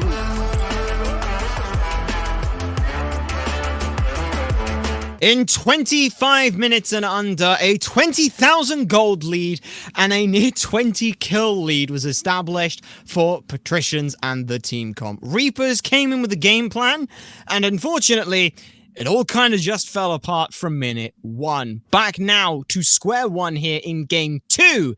Patricians will be taking first pick side of things. I'm still Supersonic Blur, and Zats is still with me. And it looks like so far, same kind of bands going through. And honestly, that concerns me. We might be seeing a salty run back. Yeah, it certainly could. Although, maybe Patricians just take this King Arthur away, just first pick the King Arthur. It was... I don't want to say anything bad against that Moonfin, but Yeah. I'm not really worried about taking away the King Arthur. No. No, that's fair that's as enough. nice as I can be on that one. And Yes. maybe it was a bad game, but as you can see, yeah, it's the same. It's Kepri banned away again by Patricians here. It's their same three bans. Ooh. Ymir is taken off the table though by the Kaji? Reapers. And yeah, Storm had a fantastic game on this Ymir, but like you said, Darji's available. Is it going to be first pick, though? I don't know if Darji is worth first picking, and in fact, that's very interesting. So they know the Darji's up. They obviously value the Thor pick more. I kind of get that. I think they offer similar things in that their ults are death sentences if you don't have beads. So I don't mind that. I think Darji takes a little bit longer to get online, but I think she does better in the late game. But it's going to be a complete switch up. I don't think we're going to have a Darji at all this game because we've got a Susano hover on the other side.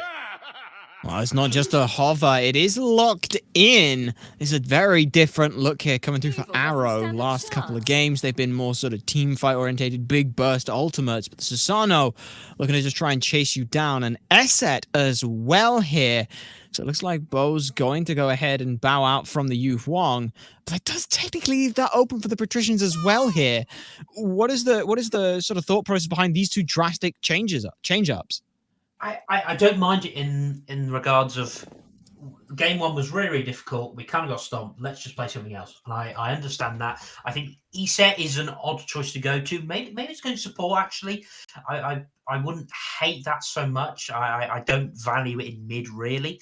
But I think it has its place. The objective to secure is obviously the big thing. And the way Patricians play around objectives in the first game, it might be a good idea to have your own version of that. But I just think it's a bit early to pick up the Eset. And honestly, this Susano, as good as I think Susano is, and I almost think Susano is better than Darji and Thor at the moment, you've suddenly got to play into a Cupid, and that's a horrible thing to do. Oh boy, this is scary. I think we both got a little baited by the idea of the Thor. As now, you mentioned it in the last game. Thor solo got buffed coming out with the Thor wall, now doing damage. And we may very well be seeing it. Tell you what, we could even see. We could see, honestly, I wouldn't be surprised if like Thor mid comes out or Thor support comes out. We're seeing plenty of assassins in the mid lane because mages kind of suck. I'm all for Thor in the mid lane. I think it could definitely work, but solo Thor I think is absolutely the play. I think it's pretty strong at the moment. There's a lot of other assassins being played in solo that we haven't really seen this set, and which just surprised me a bit. But I think Camazotz, I think Raven, Lancelot we have seen, to be fair. Thor kind of in the same vein as that. Takes a little bit to get online, but once you've leveled up your abilities, wave clear is easy. You're very mobile, and you can still one-shot even with a slightly more hybrid build. So I'm a big fan of that, and I'm pretty sure that's going to the solo lane. I'd have to agree with you there, given the other pickups here with the Tutano. As now into the second phase of bans, Terra is taken off the table once again, but Cupid doesn't have to be taken off the table as that has been picked up topside. So Artemis goes as the counter matchup to it. I love the fact that the Patricians here are just banning out good counter matchups. Yeah, obviously fantastic into Cupid. You get slow immunity now too, that Vengeful Assault. That's great for Cupid ult. You don't even need to use ult or beads in that situation. It's a fabulous matchup, and you can outscale and almost out teamfight Cupid with that Caledonian Boar. It's really powerful. So I'm a fan of that ban. Charybdis, same kind of thing. Very very smart. This is all right. I'm I agree. This feels like, I was gonna say, Patricians, their second round of bannings here are specifically specified to be like, hey, give me a good lane matchup and I'll win us the game. So taking off two fantastic counter matchups leaves little on the table. But Ishtar, is it enough? I mean, you get that CC immunity. You can avoid the Fields of Love. That's obviously the first priority whenever you play into a Cupid. It's a bit of a shame that you can't go the Kernanos again, because I think the Kernanos look pretty good for Magila. So that's a bit of a shame. But Ishtar, you can definitely fight with this character, and it's also worth pointing out level 1 clear is possibly the best in the game of any hunter. You can clear the archers immediately once you pop those AoE basics. It's really, really strong and really, really underrated part of her kit. her early game clear is so good. So you can forge out a lead, perhaps, with this pick. You certainly could, as Ares gets locked in, and Poseidon. I'm going to peel back the curtain a little bit here. While we were setting up doing sound levels, I did a cast piece where you pretend to do a cast. Yeah. And my cast piece was, here's a Daji, she gets 3 chains straight into a Poseidon ult.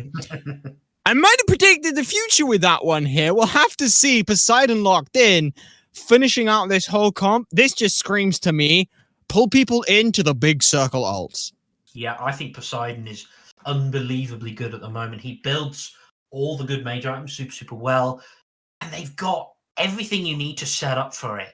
That's what I really like about this comp, and that's what you sometimes miss when you pick that Ares or that Daji. You need 2 people to burn those beads. So Ares can do it really effectively, and don't worry about pulling people with a no escape. Just try and hit as many people as you can so you can burn those beads. And then Daji can just have a field day. They've got Thor! Thor can have a field day. Cupid, Poseidon. They all love playing into this. This comp's crazy. I love it.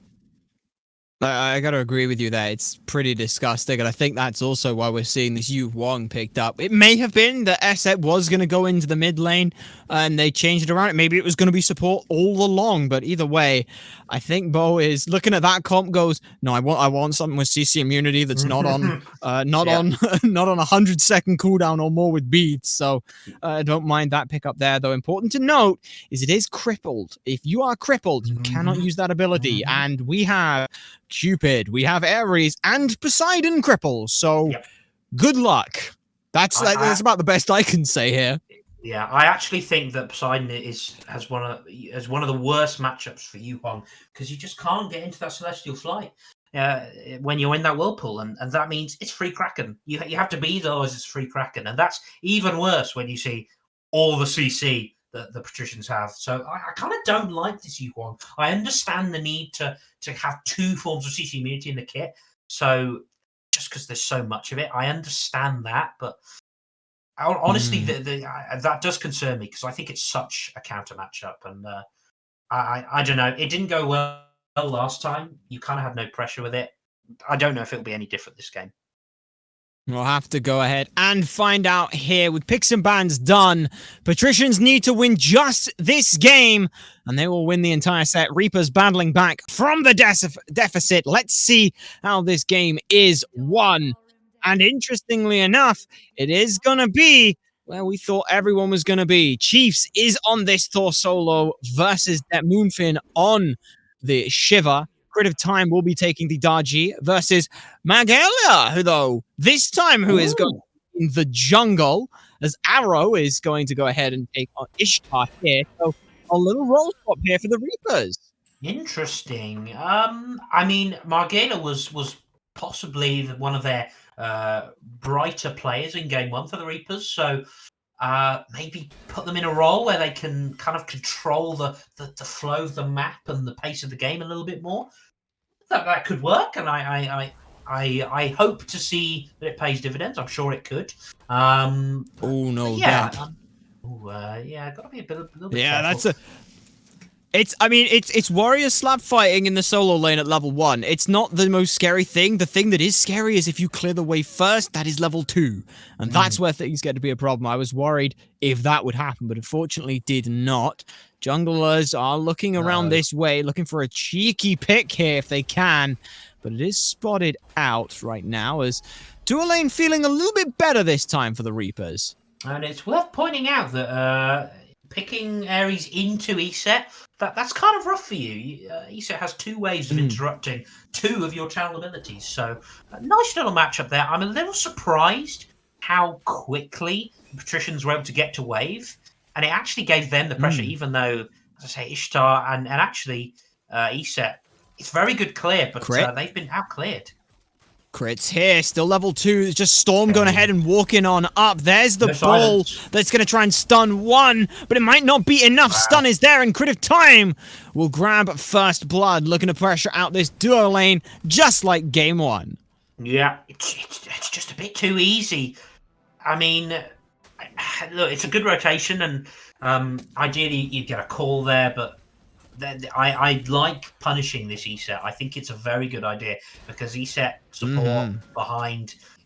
I mean, I actually think there are worse characters to play from behind, but you get first blood onto the table, you get it onto your Daji, which I think is super important because you want to get the Daji rolling as soon as you can. But look at that Chiefs! damage. Chief! That ain't it, Chief. That ain't it, Chief. That Moon answering back. That is a technically solo kill, but unfortunately, well, technically an assisted kill in a 2v1, but for all intents and purposes, that was a solo kill there. It's unfortunate to see, but looking again back to the duo lane side, Critical Time's over here, just trying to pressure out the buffs. Gone. And I do want to... Solo laners should pay attention to that as we see. Oh, we're dashing, but the jolt away from Arrow. Going to keep them safe. But we saw in that, not quite solo kill, that the difference between the two starters, Warrior's Axe, I think, is just better than Bluestone at the moment. You get that sustain, you get that little heal, plus the bonus damage is great, of course. And I think that's the difference in this solo lane. It's been the difference. You get out-poked and out-damaged by this starter when you get Bluestone Pendant. And kind of still just taking it. Mana. His Chief's got mana, but doesn't have the Rifle Hammer away. But unfortunately, the jet stream will follow through.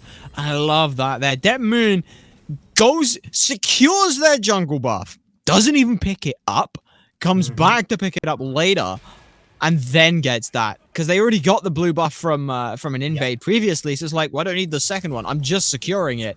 And able to just keep that pressure on, like you mentioned. I think this is what I wanted to see come out from that move in game one. It's that constant just poke out pressure that they just couldn't quite find last game. Now, though, it's like a complete mental shift here, and I think that's really important. Yeah, and I think that's a real concern. Warrior's Axe and Soul Eater now online, plus Shiva has a little bit of sustain anyway. It's so weird seeing War used for wave clear, but yeah, that's bad news because Thor doesn't have any kind of sustain at all. Entirely dependent on pots and blue buff, obviously, for mana. That's really difficult, and I think we're going to need to see rotation over to try and help this Thor out because you can't out-sustain this Shiva. You certainly can't out-poke or out-damage or out-clear. That's going to be a rough one, and it's going to take a while before this Thor can even get the Transcendence online. It's looking pretty rough over there.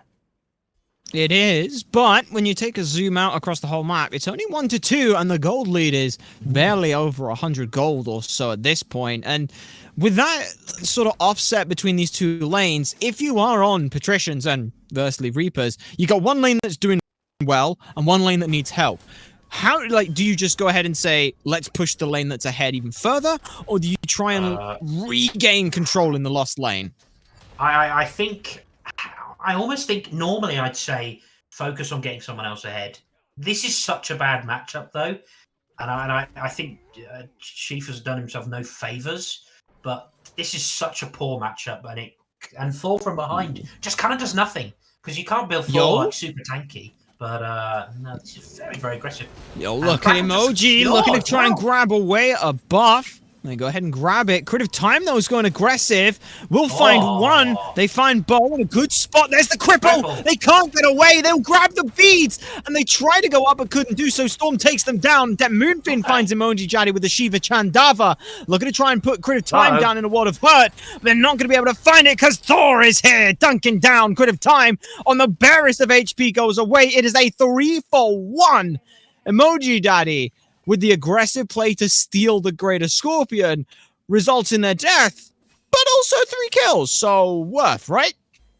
Yeah, it would have been nice to have the Kraken for the team fight, maybe. That would have been nice, but maybe kind of baits them all in. Still ahead, it's worth noting, and that's another advantage of this Poseidon over the Yuhuang. You can hyper farm, especially with this Doom Orb. And then the beads just need to come out much sooner for Bo. You've just got to use them. I mean, perhaps in that position, if you do use the beads, you get your jump off, and then there's a no escape when you land. So maybe that doesn't matter. But using the beads that late, not a great spot. And Get Moving tries, and then does a good job of getting a pick. But we're already seeing how crippling, and I do mean that, how crippling this comp will be. But that's a dashing Arrow. Arrow used Jolt aggressively there, so ults will be traded on out, but looking between the two, Specify's just got a tiny potential lead here, but it's only the 14 stacks, and after how aggressively Patricians were trying to push this early game, Arrow's done a fantastic job of not letting it bleed out too far. And I think it's a bit of a shame that the hot bomb stun This is a didn't big come one. out before the fields of but look at this huge rotation. Specify knows, and then again they warded well last game. They're warding well this game. They know what's happening, and Specify, no, don't dive that tower. Super safe, and here comes the no escape. And there's beads. No beads available. They were already used, so they'll get 2 ultimates down, but Specify unfortunately can't capitalize on it too hard. Creative Time, though, might be able to find something. They'll go ahead and put huge amounts of damage in with the horrible burns. The Chains of Pain are there. Creative Time follows it through with the Trickster Spirit. Now up, can't land the chain, unfortunately, so we'll instead just disengage to try and chase down Arrow manually. And the amount of damage this Dargy is doing is outright disgusting. They have a tier 2 Hydra Star and a Jotun's Wrath. What is that damage?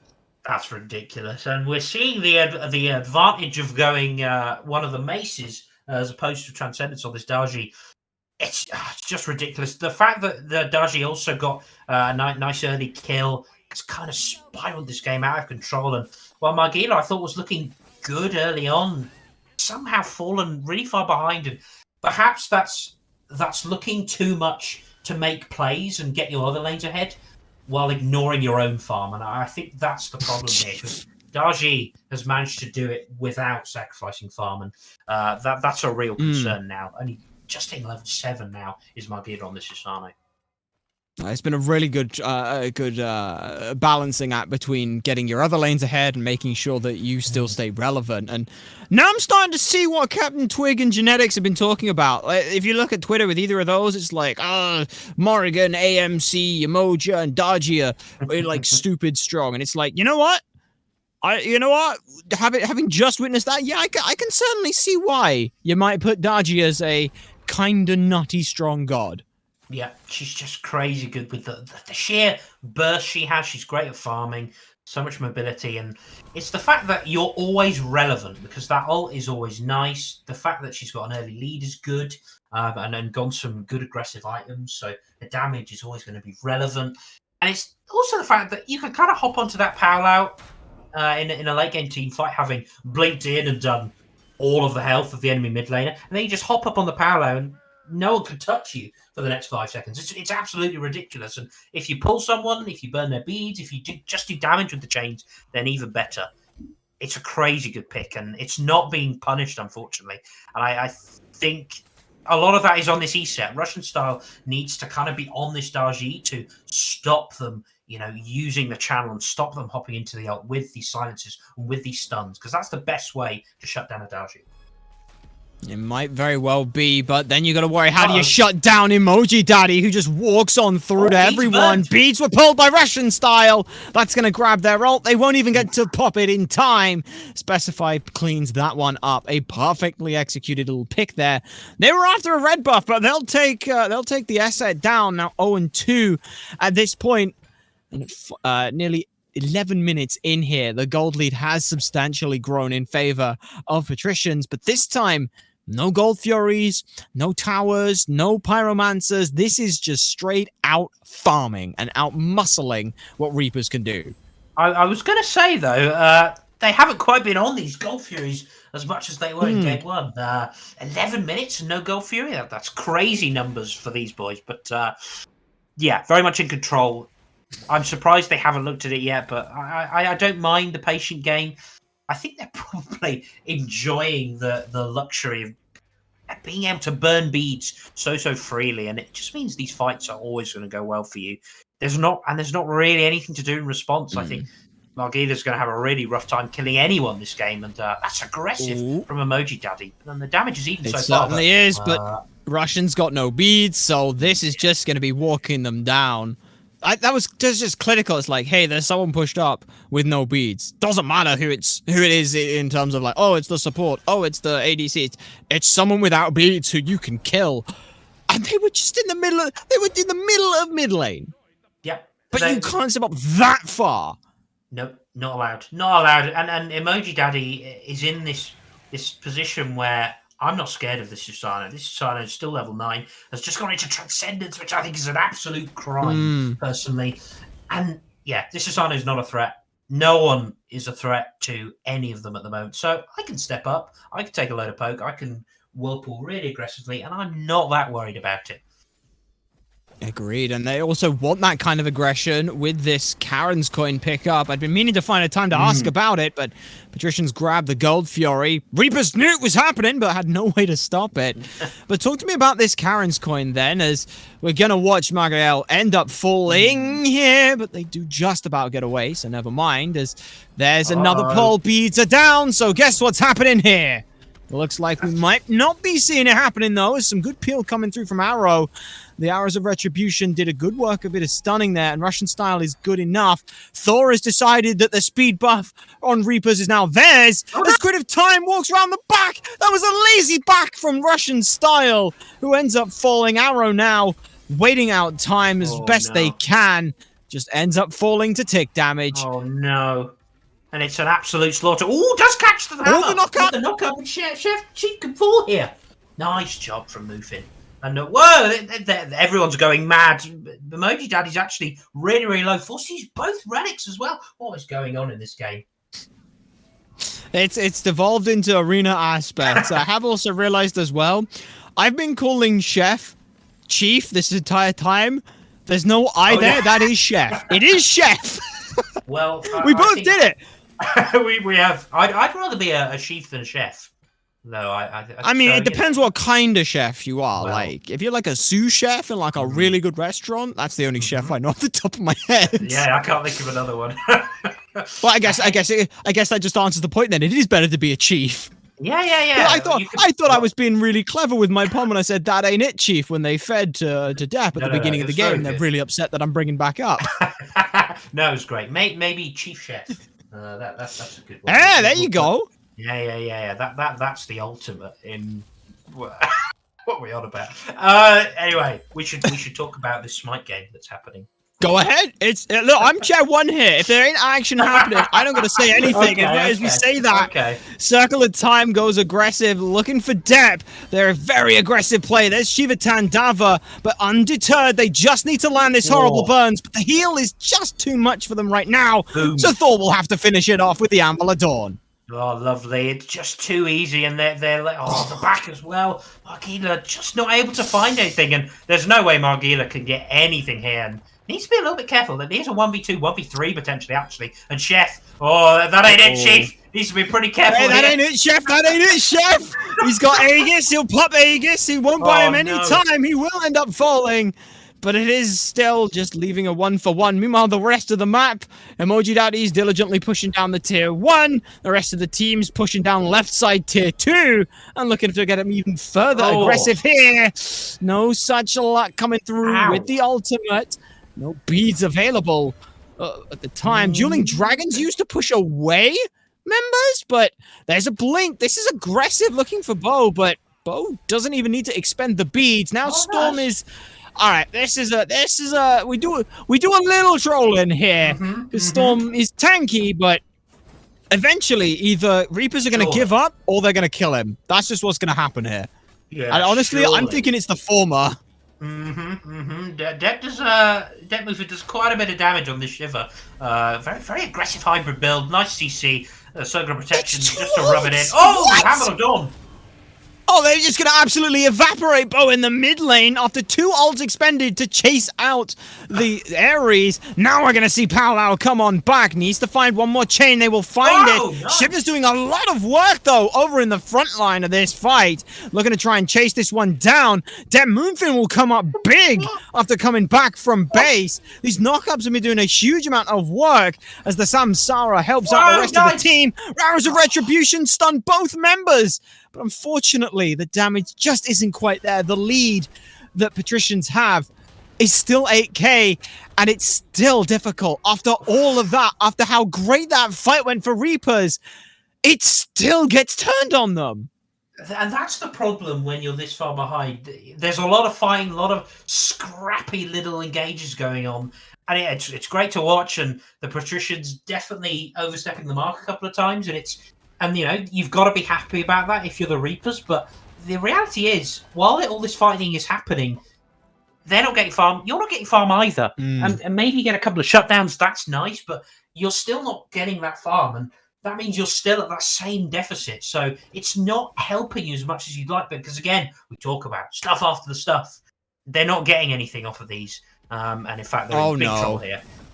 There could very well be a blink on through, means that they have to go up into the dragons, but it's going to be right back down into 4, and that's not a position they want to be in. The Kraken comes out, and it's just doing damage at this point in time. Who needs to worry about whether these ults are being used perfectly? They're just being used perfectly, timing the ult there! Crit of time! Beautiful work there. Depp is looking to try and finish this one out. Arrow's made a rotation through, and they will not be going to be able to save the left side. There's a shut down there, but it's still only 2 for 3 in the Patricians' favor, and their left Phoenix is going to be under duress. Yo, this is unbelievable to watch, and actually specify, it's still a little bit early. Level 16 does have some good items online, but probably not going to get that Phoenix there, so fair enough. These are good fights. They are good fights, and it's fair to say Margila has been doing some pretty good work, and Detmufin as well has been fantastic on the Shiver. Really showing up on this pick that I haven't seen a whole lot of, but it's looked really, really strong. The constant knock up into knock up, the damage coming out is good, the sustain is nice. It's looking really, really good. And you know, we were talking about what the Reapers need to do after game 1. How can they improve to game 2? They've already improved, because we said, can they get to the team fight stage? They're almost there. They are fighting, and they are winning in some of these fights, sort of. And they're getting picks, and for me, that's good enough. I think it's Patricians know they're still very much in control. The lead is not as big as it should be. Let's be fair. And but the Reapers, they put in some good work. They've got some kills. They've had a bit of fun, actually, and that's what you wanted to see out of the Reapers from game 2. And yeah, it's great to watch. Much improvement. It is. They just gotta. It's just like 1 or 2 little things that is left. Like, if they were taking these fights evenly, it'd be a much more different story. But because they're still on that little back foot, Patricians have that bit of extra wiggle room. We'll call it wiggle room rather than we do a little trolling. But that is the secret code language for we're trolling right now for casters. It's wiggle room. yeah, exactly. And they have the luxury to do that. They absolutely do. That's the other one. Oh, and hang on, Amble of Dawn being channeled. Doors up. This is a full damage door with a Heart Seeker. They will not quite land a shot. Knock up into knock up is there, but Depp is taking a bit more damage than I think they expected. Heart Bomb might just do enough. One more auto is not going to make it, though. Unfortunately, Shiva Tandava will live another day. Arrow trying to push up on the left-hand side, and I think Patricians wanted a Fire Giant pick dance here, and well, they already got a TKO. Now let's see if they can grab the Fire Giant. It's evaporating very quickly. Spirit Ball's not going to make the distance. Deb's rotated back in from a good blink. No one's on this Fire Giant. This could be stolen by the SF. Russian Style is looking for it, but everyone's off Fire Giant, so it's now just on for the fight. Bo's looking big, but Emo Daji comes up bigger. Crit of time as well from the Powwow. Takes down Russian Style. That's 2 picks deep round the back. Deep Moonfin might just be able to take down Emoji Daddy. They do so that's a big damage dealer gone. But even so, this is still a difficult fight and an uphill battle for Reapers. Thor goes up, right down, clips Marriage at the end of that engagement. 3 members gone, and they could be looking for more here. Daji there using the beads to be able to get themselves in place and shuts down Moonfin. 4 for 1. And now, the only reason that Arrow doesn't die there is Arrow is trying to push left side, meaning they're visible on the map, meaning Patricians grab themselves the Fire Giant they wanted. Yeah, free Fire Giant, 21 minutes. I think the Reapers were just on different pages there. Russian Style kind of commits with the E-set ult to steal. Patricians recognize that. They completely drop it and they go for the fight, which they are very much correct to do so. I think that's the better call. And then Russian Style's kind of like, yeah, but I steal this, right? and forgetting that this is a level 13 E set with no power whatsoever. Oh, jeez. That circle of protection never secures Fire Giant in a million years, and that means that you're kind of a man down already when that happens. And the fact that Arrow was also split pushing, which I also think is the correct thing to do. I am a little bit torn because the fight was not bad. They managed to get a pick onto Emoji Daddy, but I think it's the right. It was the everything else that happened, though. Yes, exactly. And I think that's one thing that this Poseidon does quite well is put out all your damage, put out some cripples, and then just run around and juke as long as you can until you die. That's kind of what this Poseidon's been doing with the unbelievable mobility that he has with this build, and it's been working really nicely because he's always making sure that the Krakens are going off before he dies. Well, teleport on through from depth will mean that this is a 5-on-5 in this side of things, but Madge is a bit too low to try and stick around, so we'll own up in disengaging from this. Shiva Tandava burnt very early here to push one member back, and now they get to just do this again. We're going to see Chief go out, or Chef, I keep wanting to call him Chief, but Chef is going to go ahead and push it up mid because they've got that long-range ultimate. Keep an eye on whether that gets used here, as again, it just feels like a little back and forth poke here. This is a tentative engagement here, but that Phoenix is just chipping away. Dueling Dragons is pulled out and grabs beats from Specify, but the Phoenix is already gone. Chef is taking a beating here and gets soloed out in a huge turnaround potential there. Crits of time, though. They don't manage to disengage properly, and so ends up falling as well. Two members go down, but importantly, so did the Phoenix. Yeah, I think they're happy with that. You're probably not going to get much else off this Fire Giant now, but they've broken the base and they've taken the key Phoenix, obviously, the one opposite the side of Fire Giant. So that gives you all the pressure for this next FG. That's going to improve your lead even more so. And well, they do get a couple of good picks. And again, Margila was the win condition last time, gets a really great pick this time.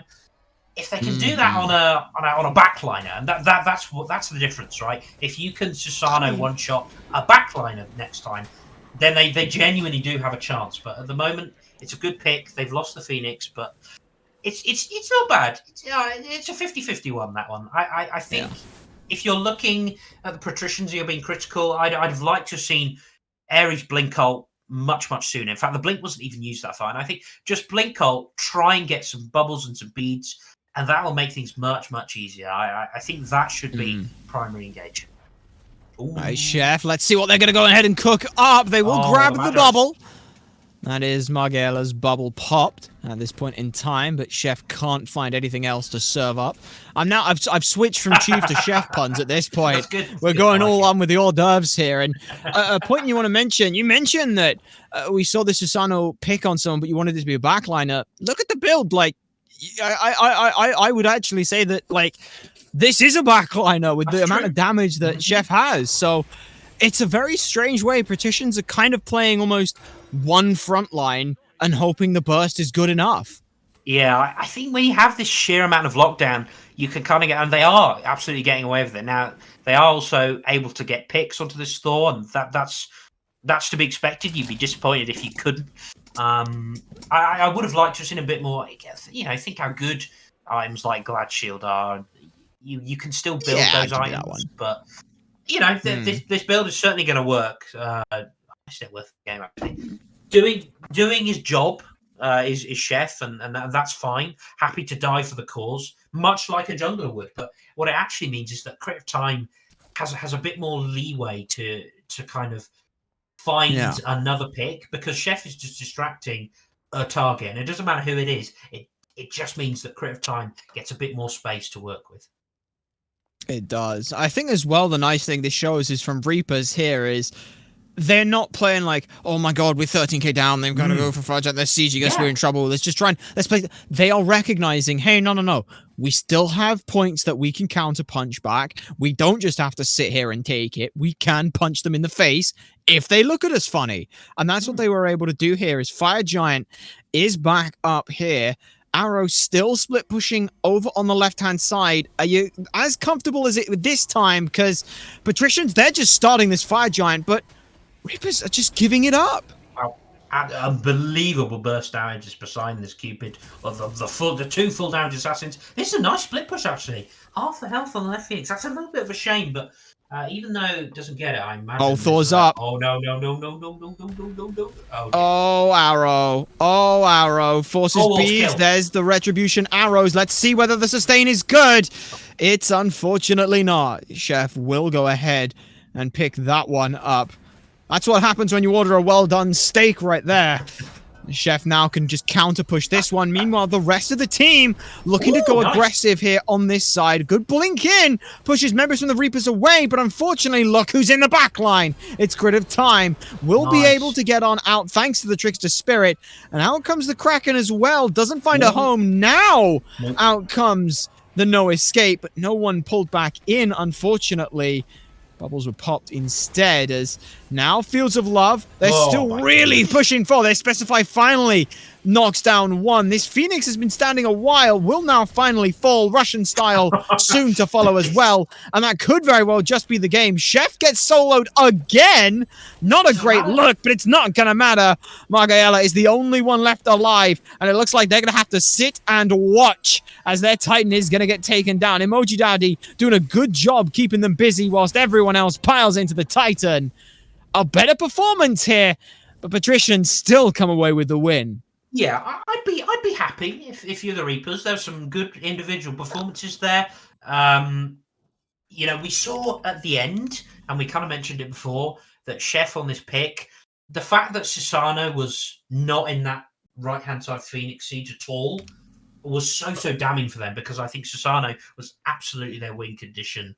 And then the fact that they were able to pick up Death, or Dep, I should say, on the Shiver, and in a fight, I should say, a 4v3, and that's kind of a bad look. You kind of need your Susano there, and takes the 1v1, that's great, but Chef's like, yeah, okay, the Susano's killed me, but Susano has also not killed the rest of your team who are ending the game, so it's worked out for them, but if you do have to be a lot happy with that. There were some really good performances. Margila and Detmufin was fantastic and made the Shiver look great. And then the Shiver is not something we see very often, especially in the solo lane, but it looked super strong.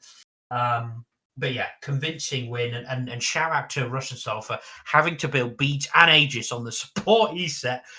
That's how miserable a game that was in terms of the duo lane. Yeah. Dominant. It was a bit rough. And deserved win for the Patricians.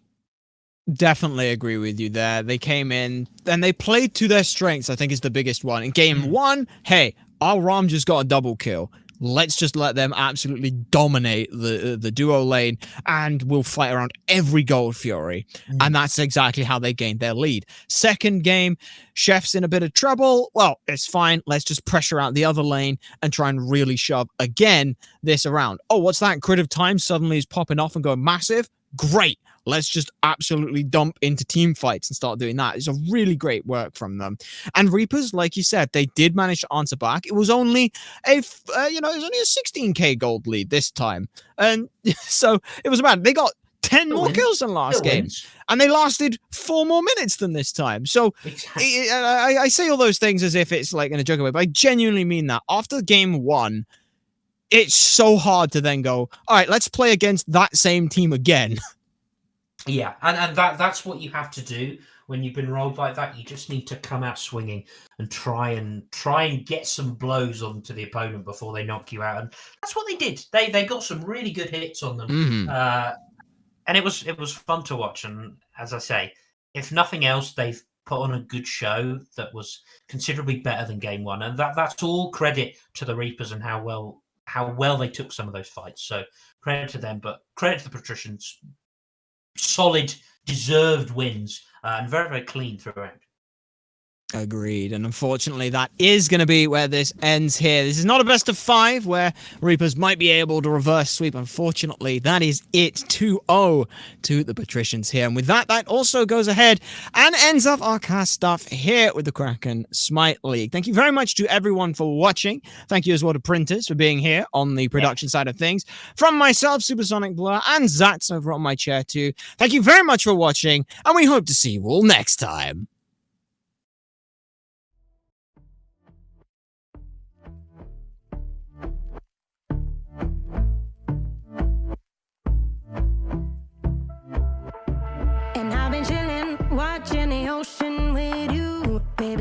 with a slow motion crew. And we up in our growlings when people change, but not us. And we just chillin', kicking it, kissed by the sun. Could be soaked to the skin in the mall soon. I know she got the good vibe.